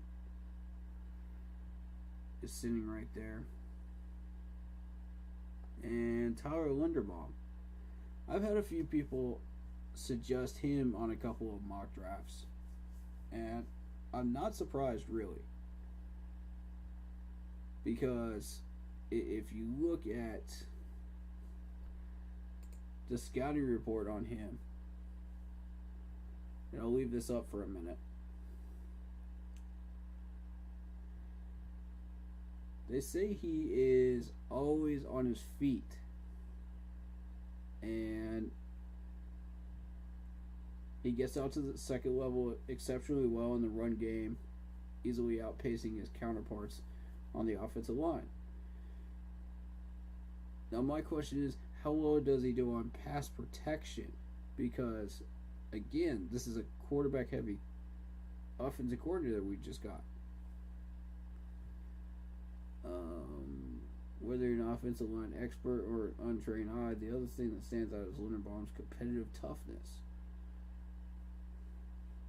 He plays hard on every single play. He looks to finish his opponent on every snap, leading to some impressive takedowns away from the action. Y'all see that last paragraph right there, right? Y'all looking at this on stream, man? On the YouTube stream? Look at that last paragraph of the scouting report. That's nice right there. That's what you like from a center right there.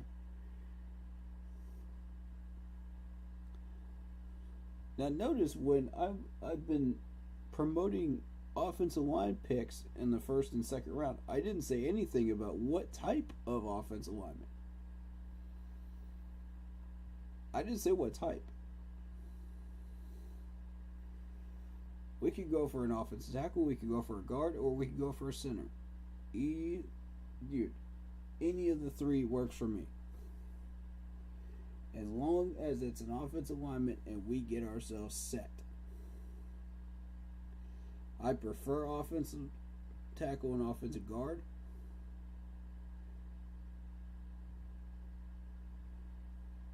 Honestly, I prefer offensive tackle. But if we end up with a guard, I'm not going to complain. You know, I'm not going to say anything negative at all, depending on who it is, you know. If we grab the wrong one, I'll just tell you, you know, we grabbed the wrong one. But we still got a guard. You know, that's the key thing. You know, we still got a B+ guard. You can't complain about that. Same thing with tackle. If we grab the wrong tackle, at least we grabbed the tackle in the first round. I'm happy with it. You know, until I do film study and I really research these guys, there's not many that I'm going to be unhappy with, you know, that we grab out of those three positions in the first and second round. So, you know, it's like,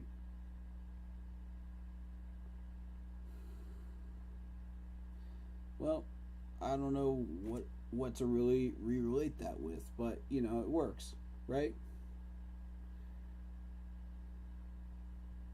I like a guy that plays hard, though, and finishes plays on every snap. I love that.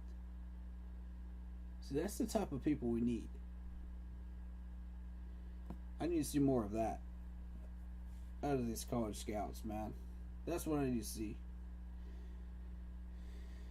And when you look at Dabo Swinney's crew, you know, that's what you're going to get. When you look at Alabama under Nick Saban, that's what you're going to get. You know, you look at Ohio State when Urban Meyer was the head coach there. That's what you're going to get. Georgia under this new coach. You know, this squad is pretty solid. You know what you're getting. That's what you're going to get right there, too. So, I'm going to argue defensive players for Venables as well. You know what you're going to get there, too. I mean, there's, you know,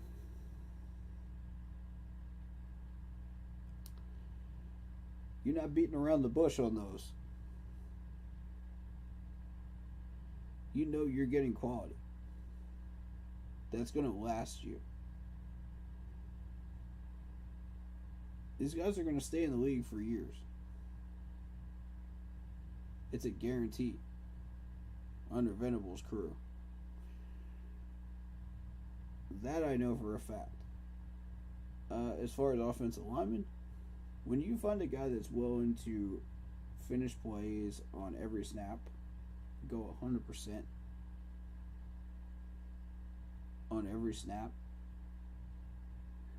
that is the type of guys that we need to be building this line with. That's what that 2014 and 15 line was built on the backs of those guys right there. Those types. We rebuild like that, we're set. Alright.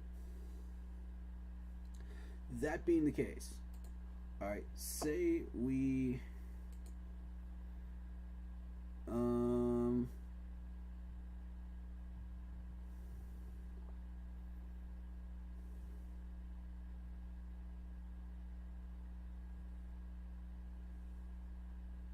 and we could also trade the 2023 third for our third. You know, or this year's too. You know, this year's third. And get those switched out, you know, in the middle of a multi-pick trade, you know. That's possible. Although the other team typically likes it more so when you give them just a tiny bit more than you're getting.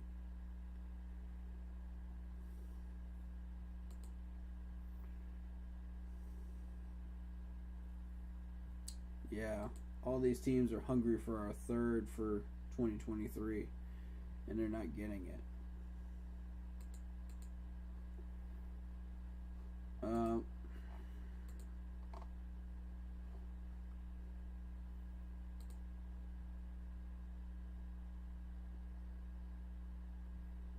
So again, I'm gonna play this as if it was real life, you know.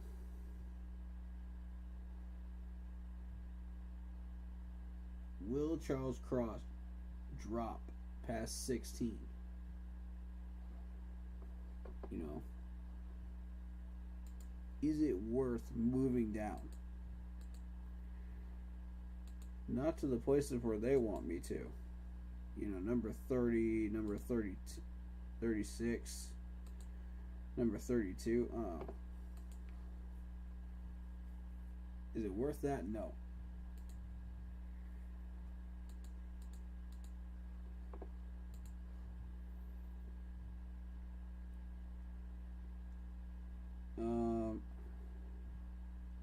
And also, you can propose your own trades too.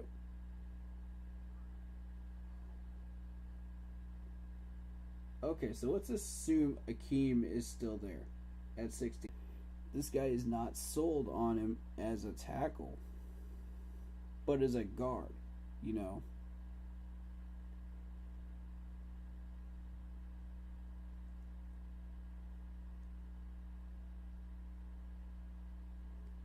He's been described as the most feared lineman in the ACC.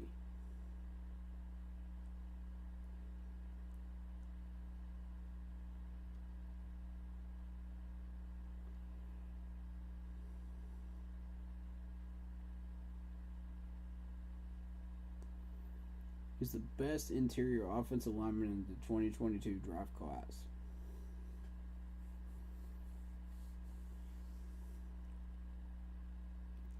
You struggle with field awareness.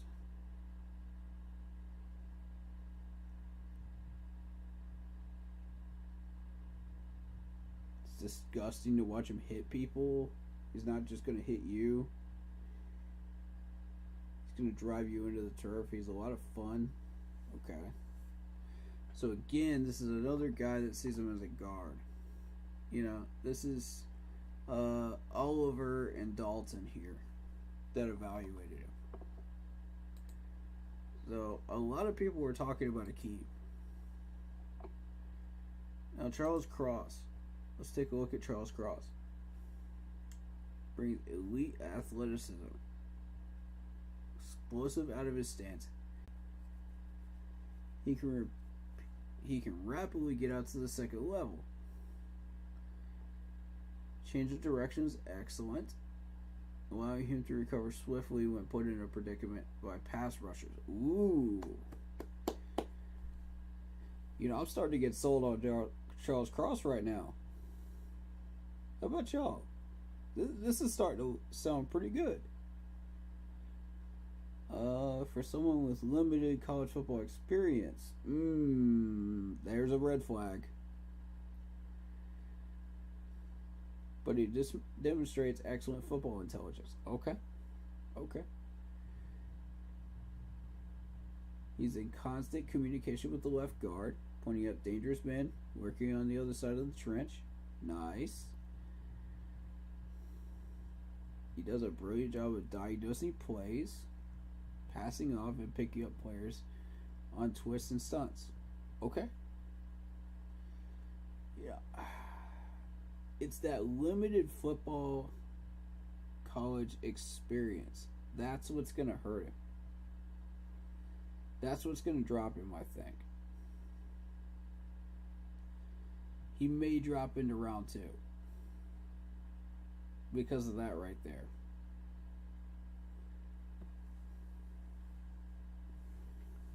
But everything else looks solid so far. You know, I like the scouting report. The exceptional footwork makes me happy. You know, his ability to get out to the second level, that's what we're looking for. Change of direction, excellent. Love it. You know, and recover swiftly against pass rushers. Great. You know, that's the type of stuff you're looking for in a lineman. But again, he might drop to the second round. And that's where this Eagles trade would really, really come in handy, where we pick up that 51. We're talking about Charles Cross. And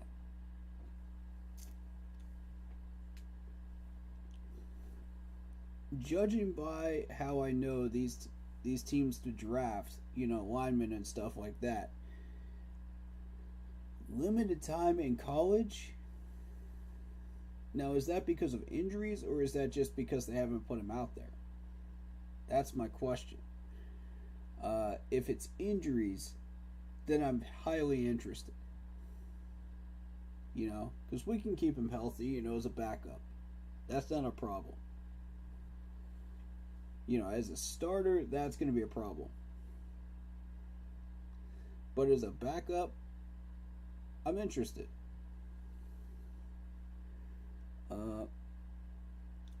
To add some depth to what we need, you know, at tackle. Again, they need to give Deonte Brown some time on the starting rotation. He's not getting enough time. He's not being able to prove that he deserves to be on that starting rotation. And the only time you saw him prove that was the last game against the Buccaneers. And I was very disappointed in that. And that's Matt Rule. You know, he's not giving these guys a fair shot. I will say this, he did give Brady Christensen a fair shot. However, Deonte Brown's the one we need to find out about. You know, is this guy a hit or a miss? You know, if he's a hit, we need to draft more guys like that. If he's a miss, we try again.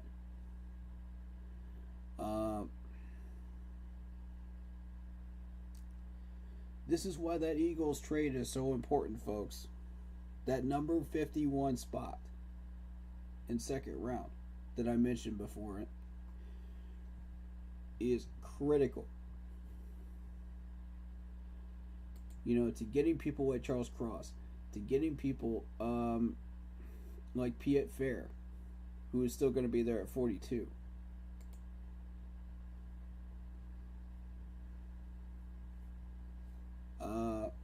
Do you feel like we will go all offensive line like we did defensive last year? Not necessarily. Here's what I would like to see us do, Emerson, since I know you missed a good chunk of these posts.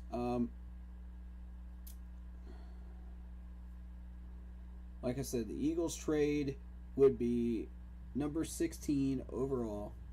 We moved down to 16 because the B plus grade offensive lineman drop around 20. That sets us up right in that safety zone to where we can start picking these guys up like Charles Cross. You know, Piet Fair is going to be there. There's a couple others I'm interested in too.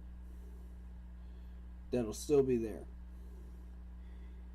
Now, in that trade, you pick up the number 51 second round pick. And why that's important is if somebody like Charles Cross drops, you can move that number 16 and get a couple of picks.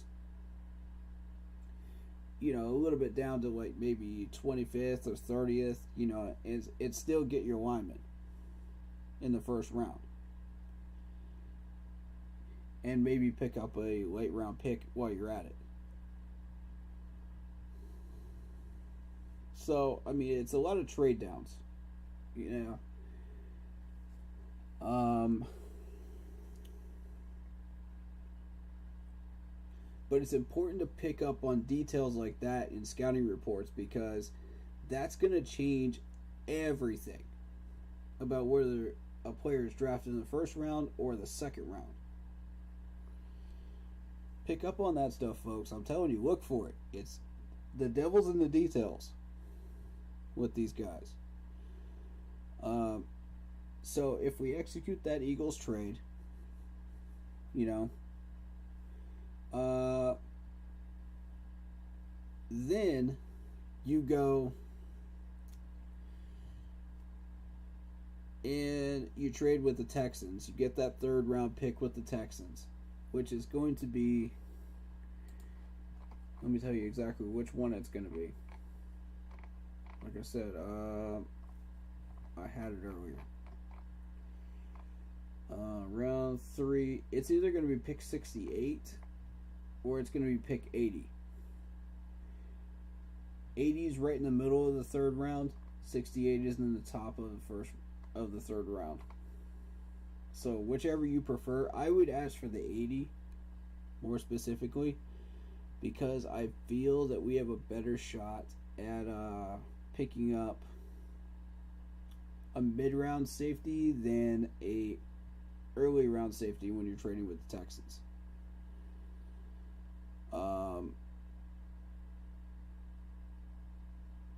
So first 2 rounds, offensive line, third round, safety. And it goes defensive from there.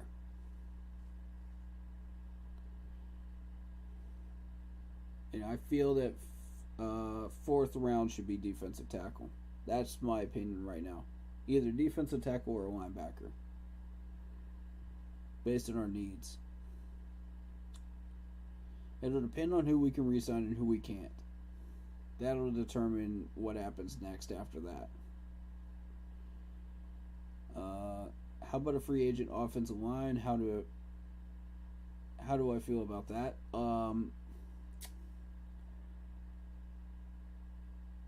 We're really short on cap money. That's the problem. I was pointing this out earlier in the stream, and since you missed it, I'll show it on stream one more time. This is before the Ian Thomas deal. $12.3 million at cap space is how much we currently own. That's before we get into free agent shopping. 12.3 in cap space. We gotta pay for we gotta re-sign Reddick, we gotta re-sign Gilmore, we gotta figure out DJ's contract, we've got to cut a whole bunch of players, you know, and that's before rookie contracts. You need at least $8 million on rookie contracts, bare minimum, because of the rising salary in the NFL, based on the types of players that we're trying to get. That's not enough. That's not enough. That's why I was so upset when we overpaid players. You know, now do you see how this adds up? All these big contracts.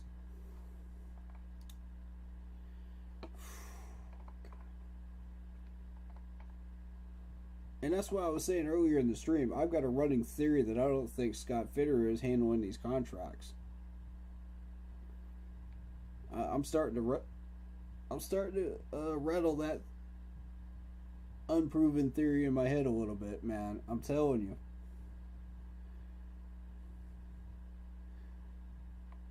I mean, look at this nonsense. And I'm glad you brought up Cam Newton because that's part of it.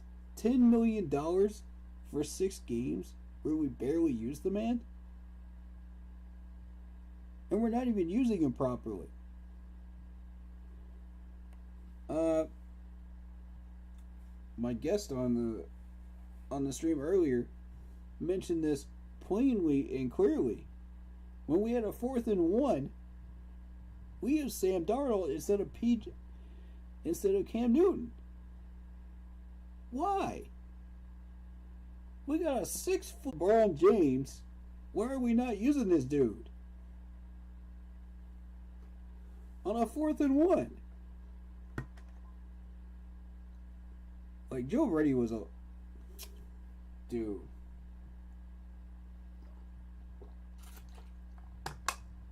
I'm so glad he pointed that out, man. Because that made me so mad. But he made a legitimate point, though. I'm glad he did. $10 million for that.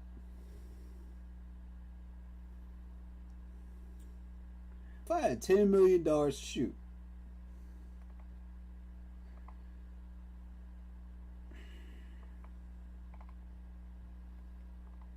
you don't pay $10 million for a player for what he was. You pay him for what he is right now. It's that simple. It really is. And now here's a bigger question. Why are we paying Ian Thomas $8 million per year when he barely does anything? Especially with the misdemeanors going on? Which leads to an even bigger question. Did Matt Rule know about these misdemeanors and still put him on the field? And that's a road you don't want to travel down.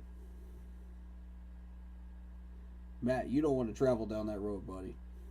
You've already got enough grease on this fire right now already.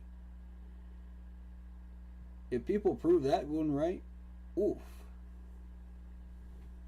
They'll come after you with fire and pitchforks in Charlotte.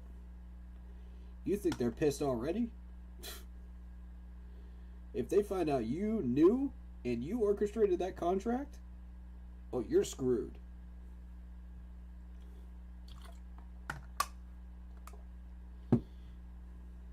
They might ban him from the city.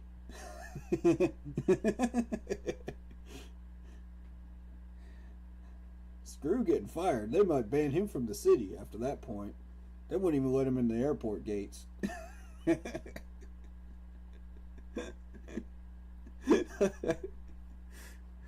Oh my Lord.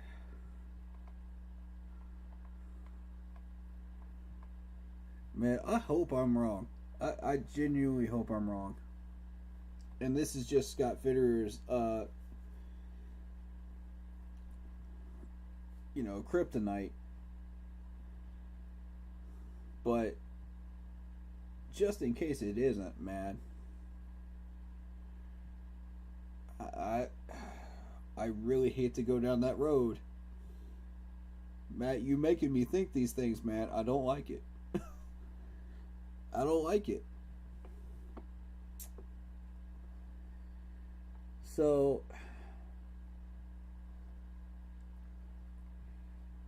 we got DJ Moore making 11 mil, you know. and you go on down here.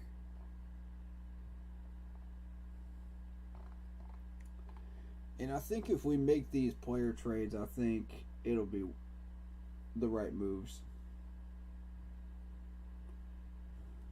You think we'll be fine? I hope so, Emerson. I hope so, buddy. Because right now,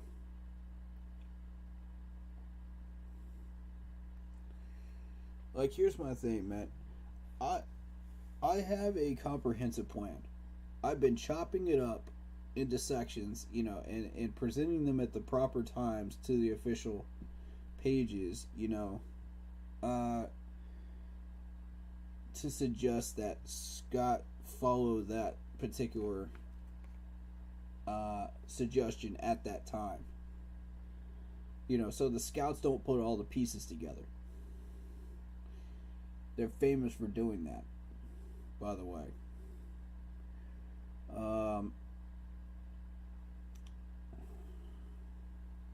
But see, I've got one advantage.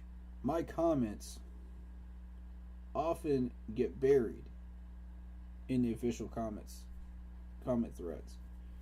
And that's a disadvantage as well, because if it's that buried, the management will never see it.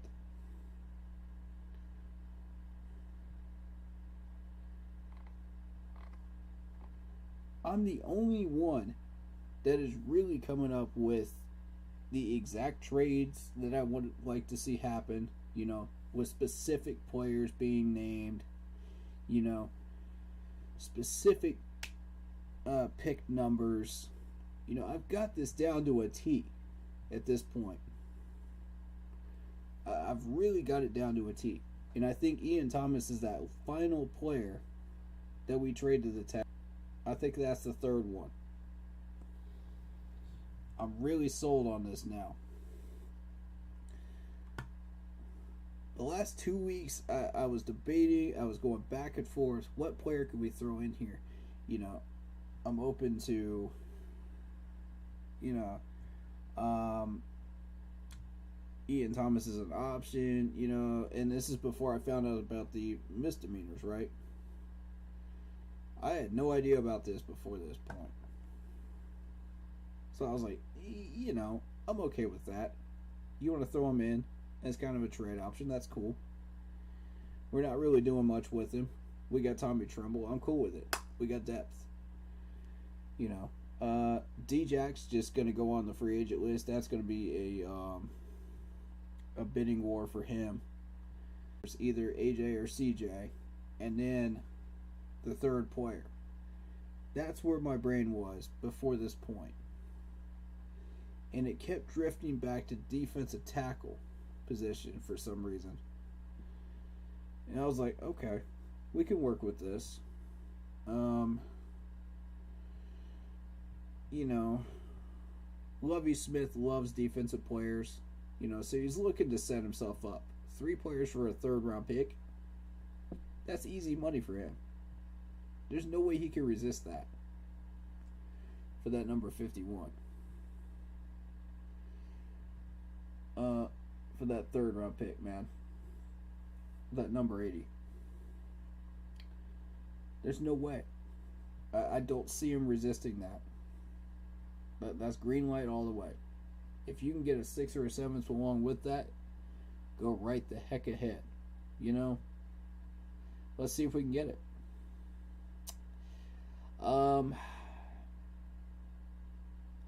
I green light that, as a matter of fact.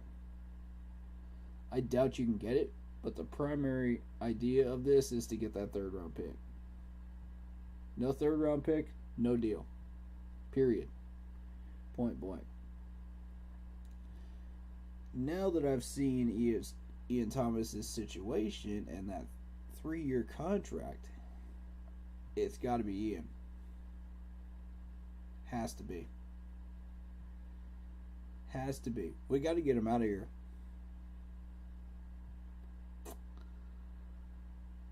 I just don't see any way around it.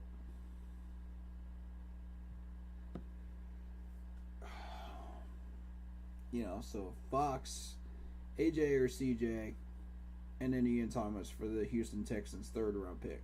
That's got to happen. And the more I look at that Eagles trade, the more I'm sold on that too.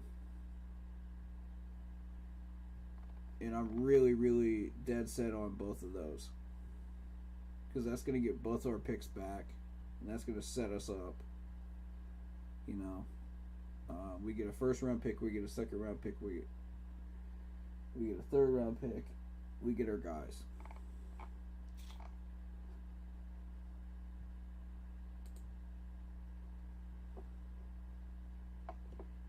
Reddick's franchise tender is $20 million.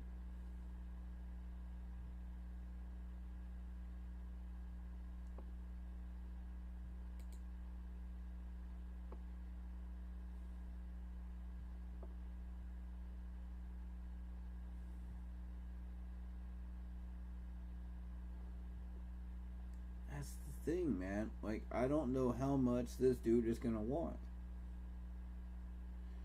And that's what's killing me, man. If you try to re-sign Haason Reddick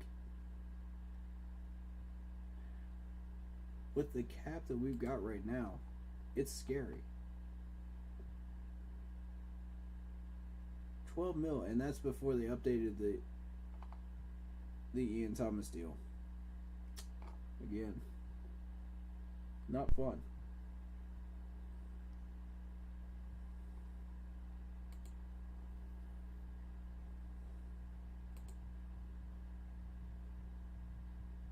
Compensatory picks. What do we got?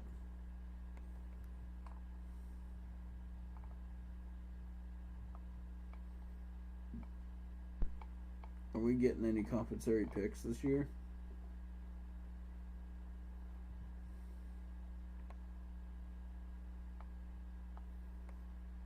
Not that I can see. I'm looking at the list right now and I don't see any for us. That's scary business. Okay.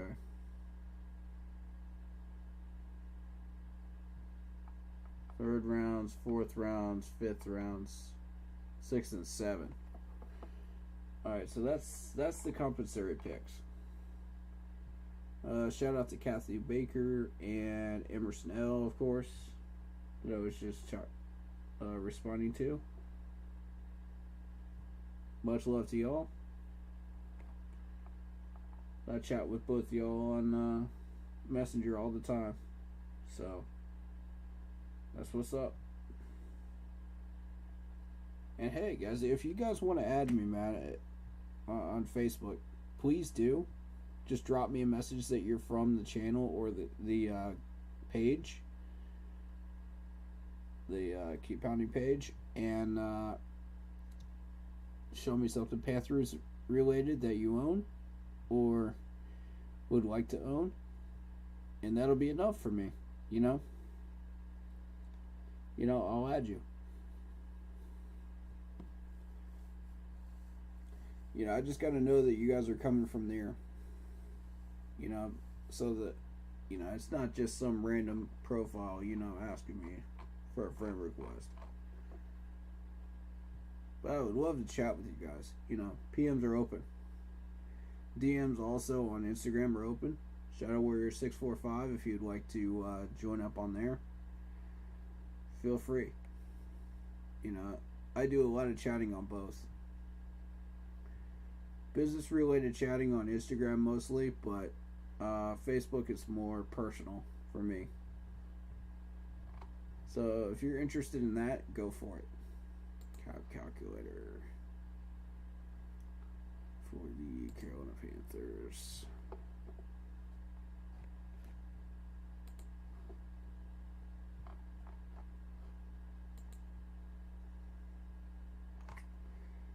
Oh, don't stop there.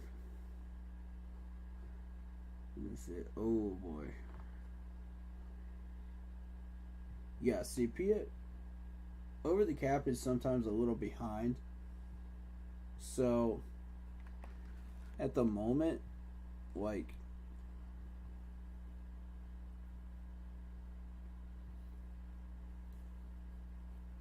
it hasn't registered the Ian Thomas deal yet. So give it time. Give him time to get that done. We're losing a lot of free agents here. I don't know if you guys have seen this list. Matt Paradis, Gilmore, Reddick, John Miller, Cam Newton, Daquan Jones, Dante's gone, Melvin, Burris, Trent Scott, Jermaine Carter, Erickson, Abdullah, Marquise Haynes. I don't care anything for Sean Chandler. He can go. Zane Gonzalez, he can go. Brandon Zalstra, we're going to lose him. I'll bet you Zalstra ends up with Buffalo. I'll bet you. I'll put money on it.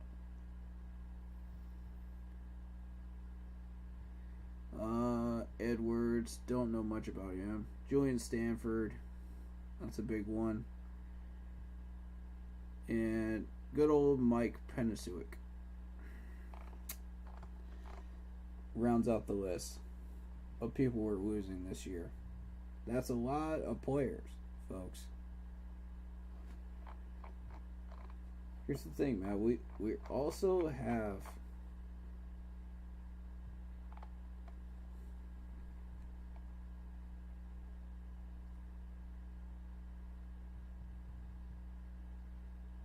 alright, so $825K to Deontay Brown, 871 total cap number. And that's the thing, man. We barely used the guy. He almost made $1 million and we barely used it. That's frustrating. I don't know about you guys, but that's frustrating to me. We got Troy Pride Jr. sitting on this list, making just over $1 million, and we're barely using it. This is frustrating. AJ Boye.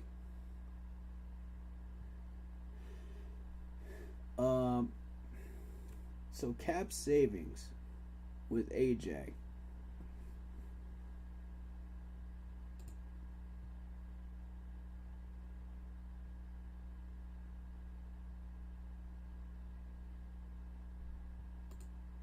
Trade.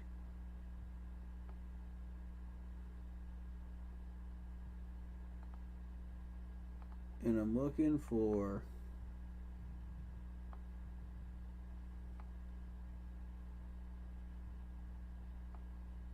where's CJ? Yep. There we go.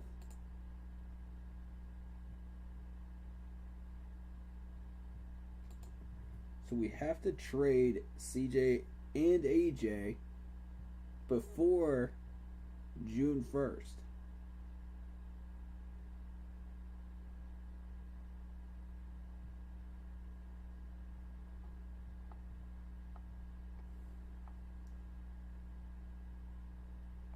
So keeping that in mind. Okay. Let's consider the fact that we did not move Ian Thomas in that Houston trade, right? And we decided to toss somebody else, right? So it's alright, so it's gonna be one of those two.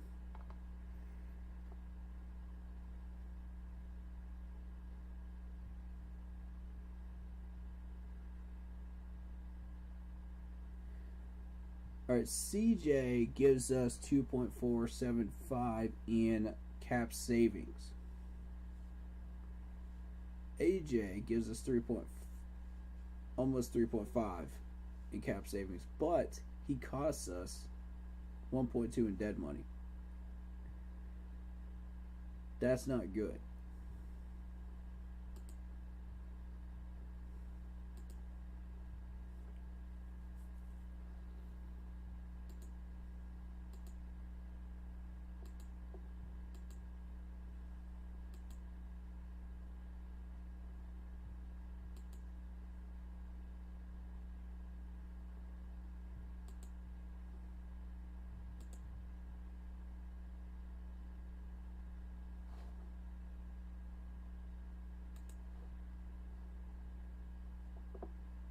Alright, so let's run through that one more time. I want to do this again. AJ Boye.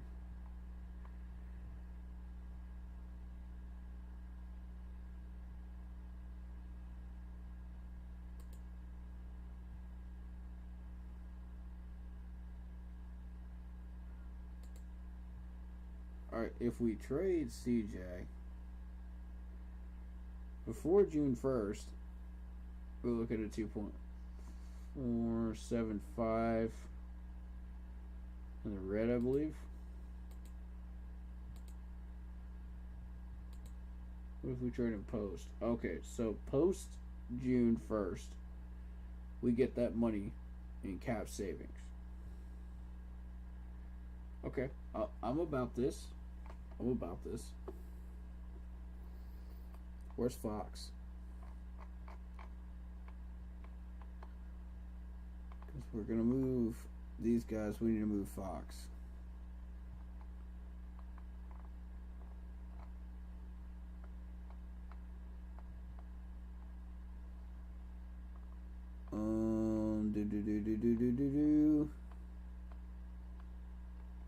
Let me find your boy Fox.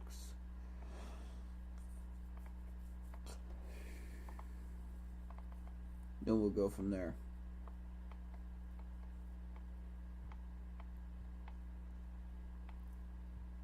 Roy.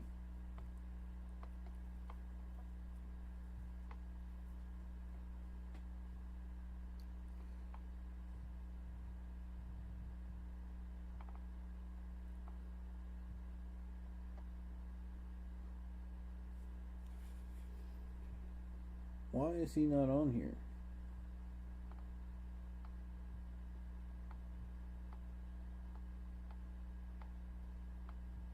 That's weird. I don't see him on here.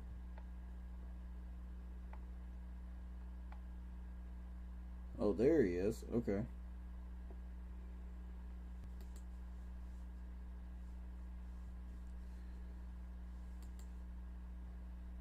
Alright, so if we move Fox in a trade, we're looking at a cost of 4.1 in caps. In cap losing. Okay, so we can't do that.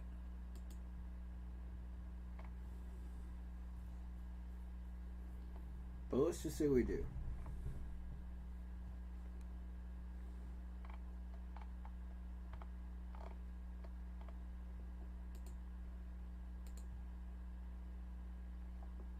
We'll say we move both of these guys.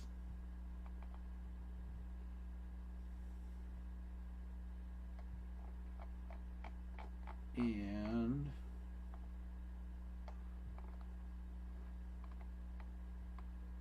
a defensive tackle like I was proposing before. Phil Hoskins, Roy,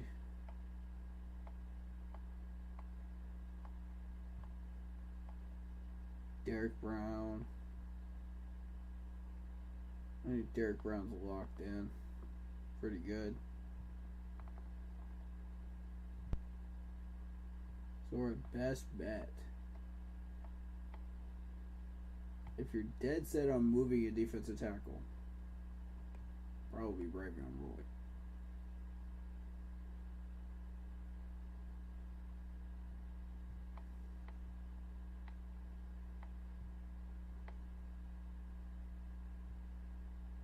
Bravion Roy or Phil Hoskins.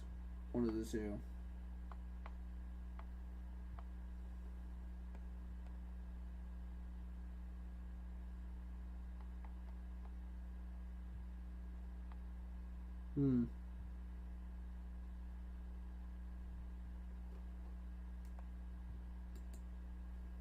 Okay.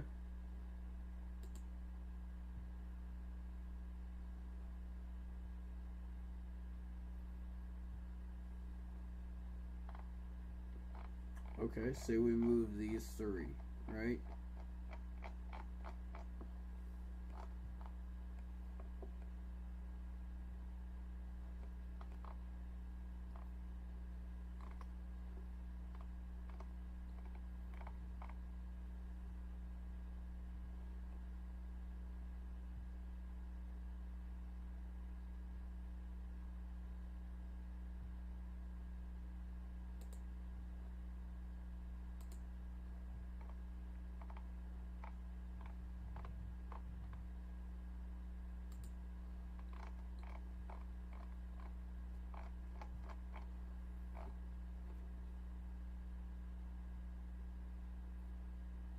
Okay.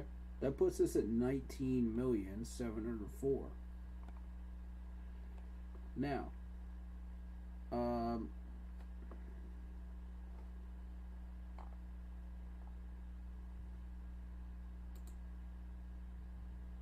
again, we want to extend him.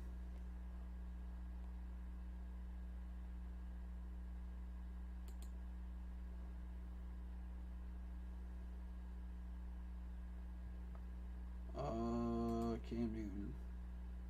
How much is he gonna want?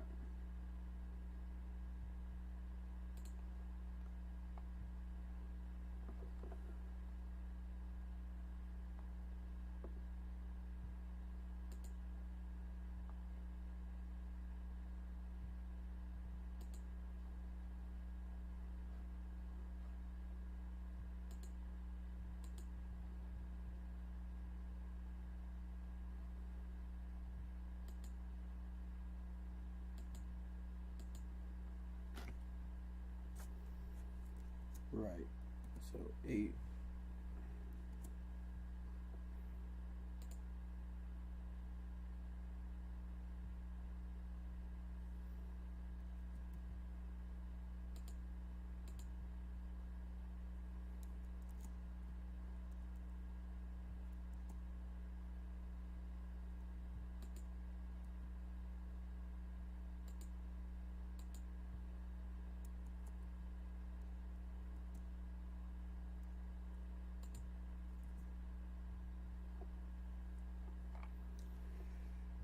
All right. 3-year deal. Sits us back at this right here.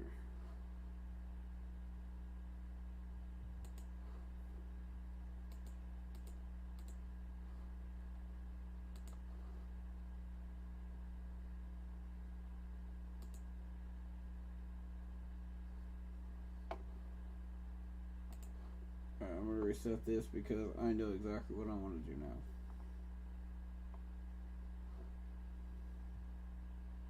We need to factor in the Ian Thomas move. That's right out of the gate. Now,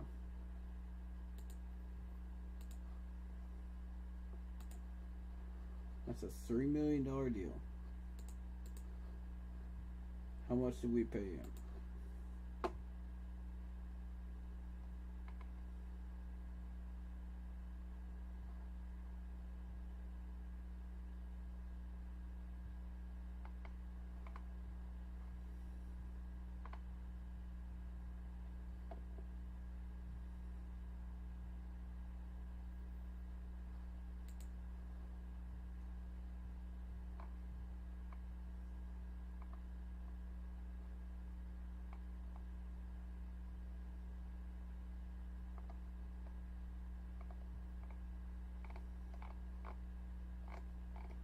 They're not saying how much we paid for him specifically. That's what I'm looking for. Transactions.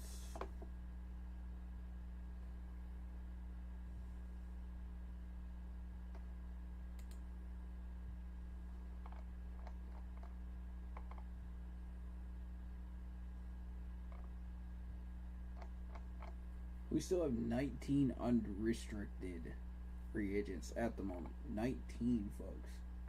Yikes.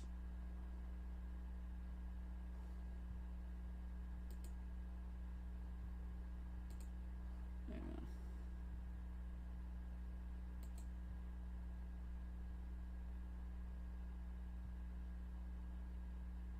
That's some scary stuff, man. I'm gonna lie to you.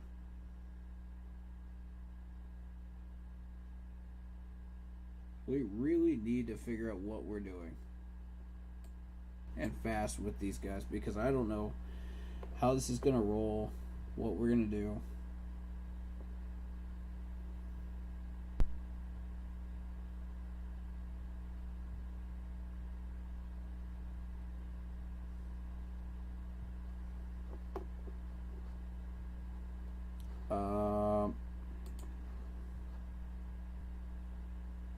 We're just going to say 8 million, right?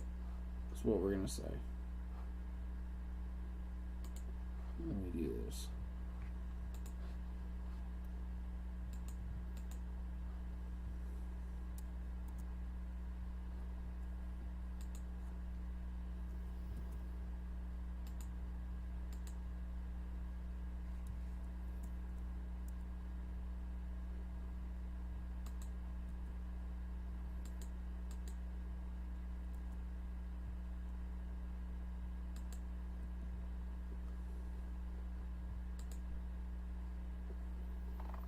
Okay, so we re-signed him. We're down to $5 million now.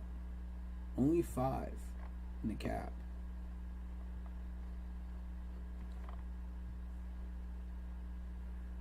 Alright, now, if we do as I suggest, and we trade, post 61.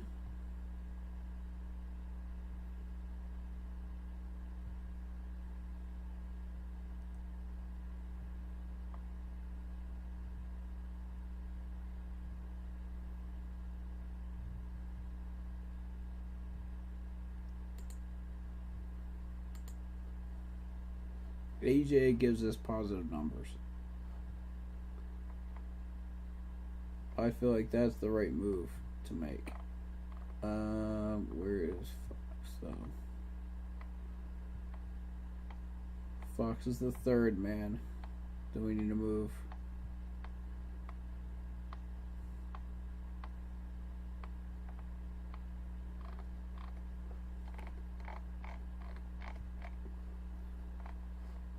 Look for him real quick, and there it is. Alright, so we moved him.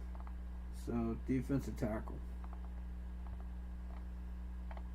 Right, so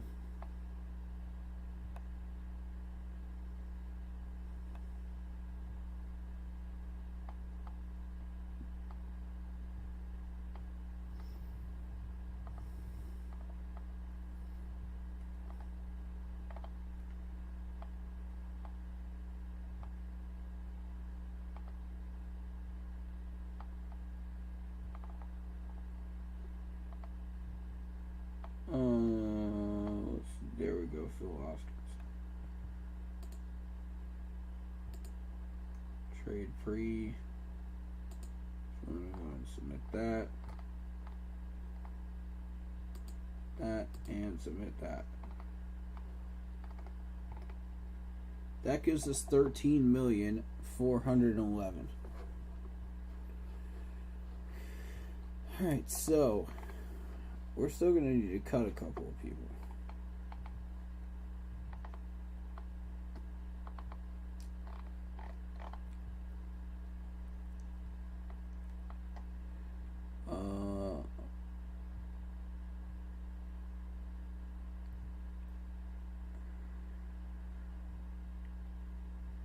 Cameron Irving only gets us $2 million in cap savings.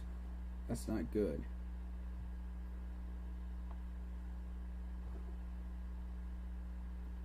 So that's the number we're looking for, is the cap savings right now. Alright, so we got the $5 million on Shaq. Not gonna happen. Pat F line, $2 million. Cameron Irving, $2 million. 5.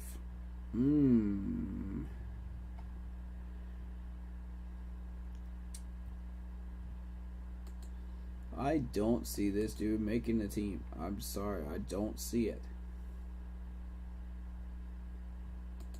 Cut.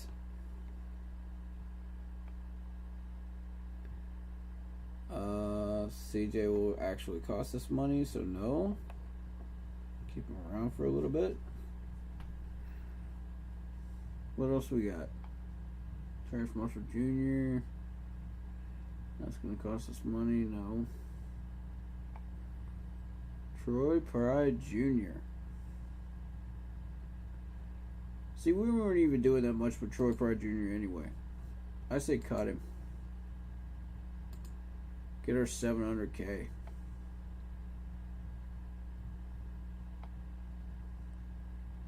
Michael Jordan. Oh yeah, cut.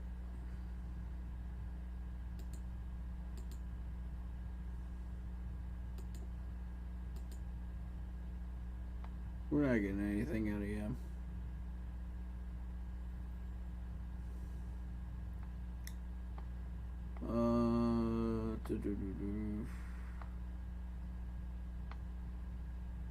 Shy Smith probably will stay. Who is Lurim? I need to know who this dude is. Oh, he's a kicker. Okay. We didn't even use him. Why are you here? You need to go. Bye-bye.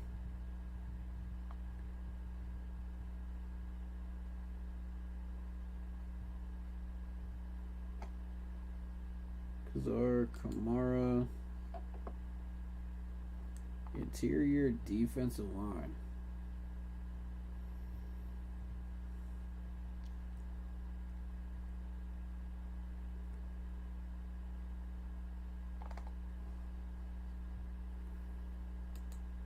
Okay.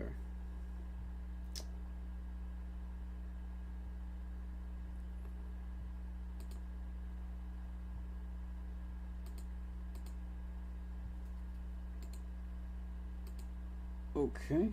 Steven Sullivan. Tight end.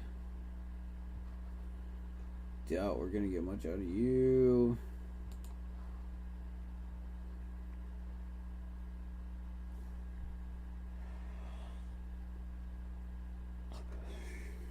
I'm willing to risk it.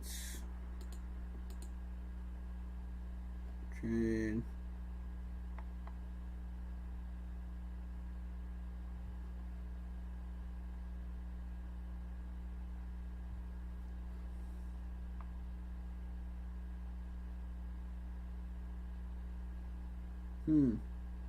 Okay.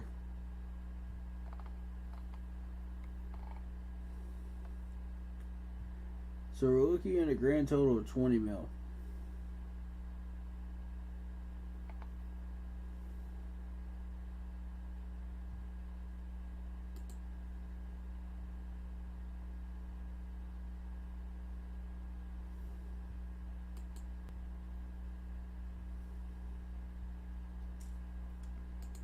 This is where I get into trouble. You know, trying to re-sign these guys. This is where I have problems.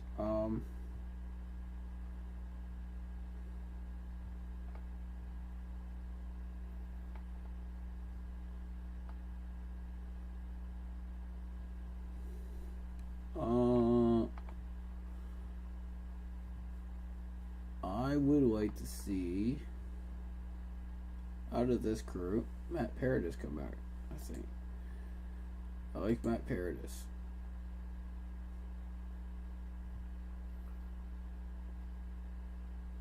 Yeah, again, Gilmore. I don't know what Gilmore's contract was before this.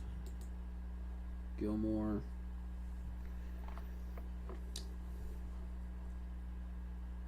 $7 million. Okay. So if we want Gilmore back,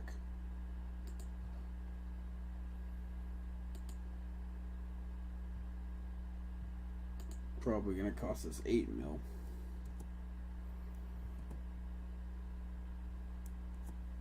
This time around.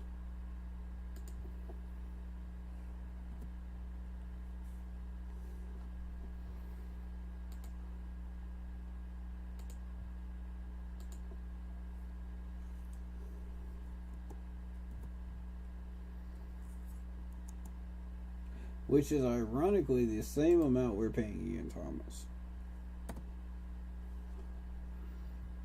I want Gilmore for 2 years.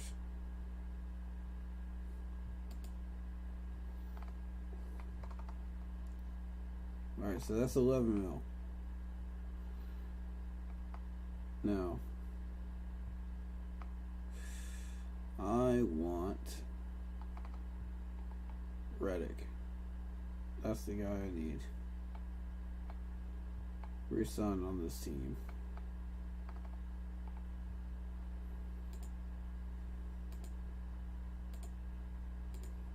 I have a feeling this is going to be a bidding war for Reddick. I just have that feeling, bro.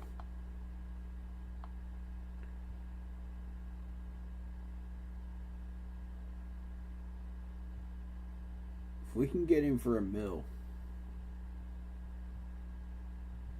you know, He might ask for 2.5, which we could do.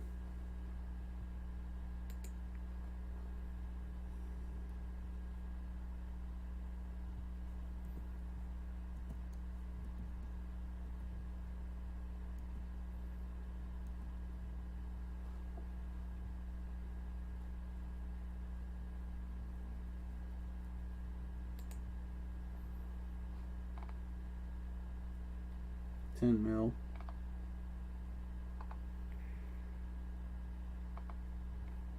Alright, so $10 million.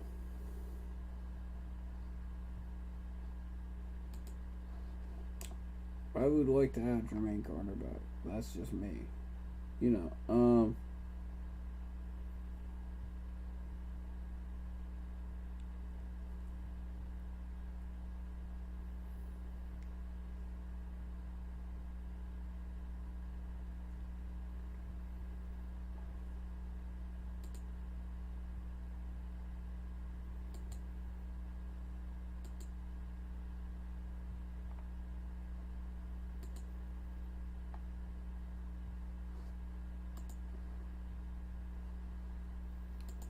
yeah, I would like to extend him.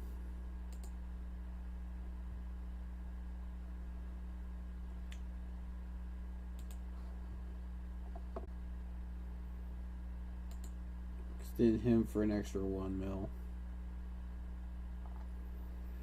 Alright, so that leaves about $9 million to be able to do something with. And these are all things that I could legit see happening. You know, I need to know what Matt Paradis' contract looked like for us.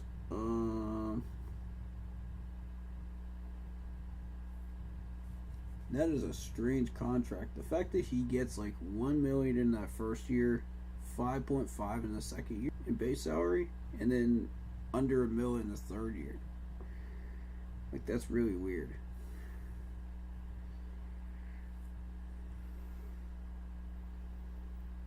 $4, $8, and $5. Yeah, that's really weird. I don't know. That's a weird contract.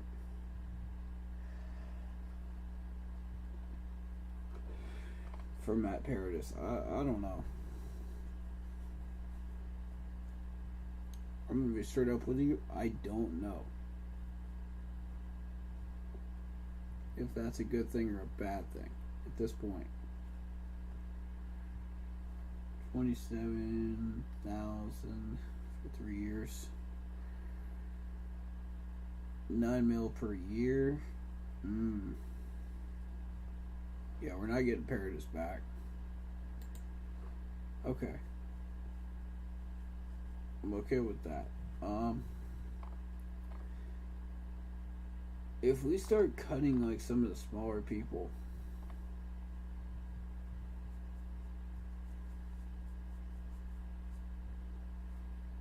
you know, I could possibly see us having enough to try to get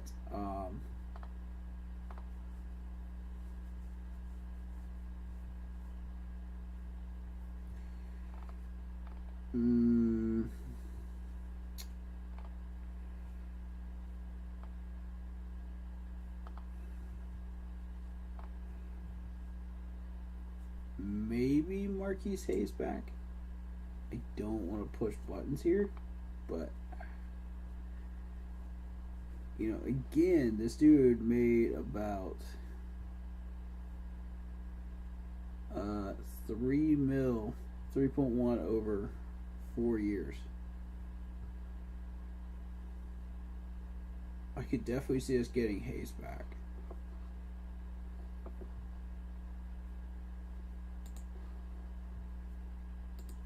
I'm gonna go ahead and extend him for about $1 million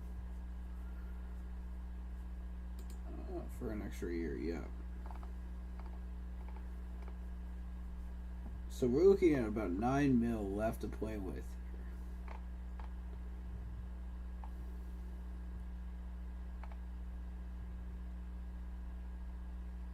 And this is without overpaying. You know what I mean?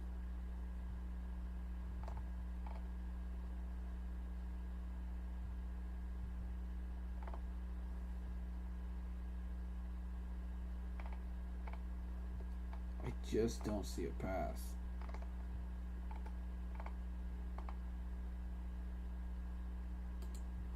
For us picking up Matt Paradis, I just don't see it, dude.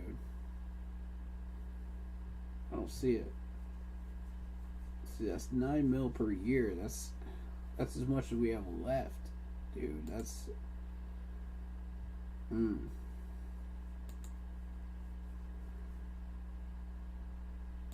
a scary business right there.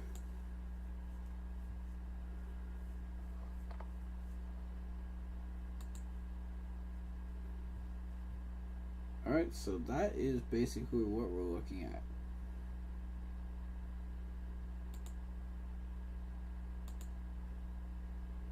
That is our current path forward right now. In order to keep enough money, you can't overpay Reddick, you can't overpay Gilmore, you can't overpay all of these guys. Otherwise, you're fucked. I mean, screwed. Sorry. My apologies for the F-bomb. Did not mean to say that. It's 4 in the morning. I'm tired. My apologies. I know this kid's watching. Cover your ears for that part. Sorry. Oh. On that note, I'm going to finish up this stream. Thank you guys for watching. I appreciate it. I hope you enjoyed the stream. And we'll be doing more film studies and mock drafts in the future here soon. In the coming months of March and April. Stay tuned for that. Thank you guys so much. And as always, keep pounding.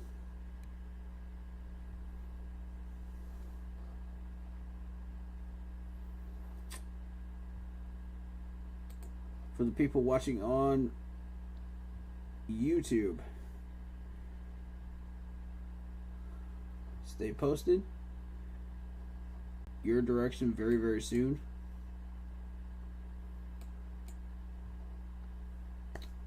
Looking forward to it, guys. Very much looking forward to it. As always, keep pounding. Hit that like button, hit that sub button, hit that bell. See you guys soon. Peace.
Before we get up out of here, man, shout out to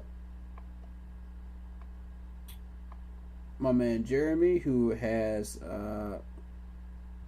followed the Facebook page. Ronnie Williams, Juan Martinez. Appreciate y'all.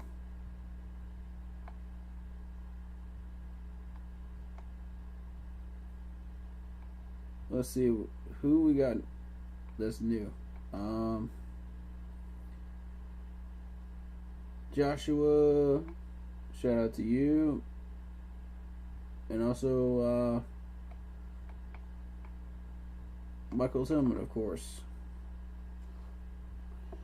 Shout out to all the subs, all the followers. Appreciate all of y'all. We're all a family. Never forget that. Keep pounding, guys. See you guys in the next stream.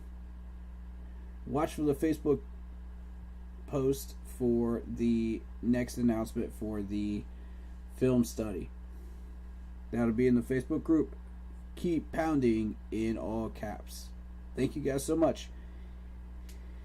And as always, stay happy, healthy, safe, and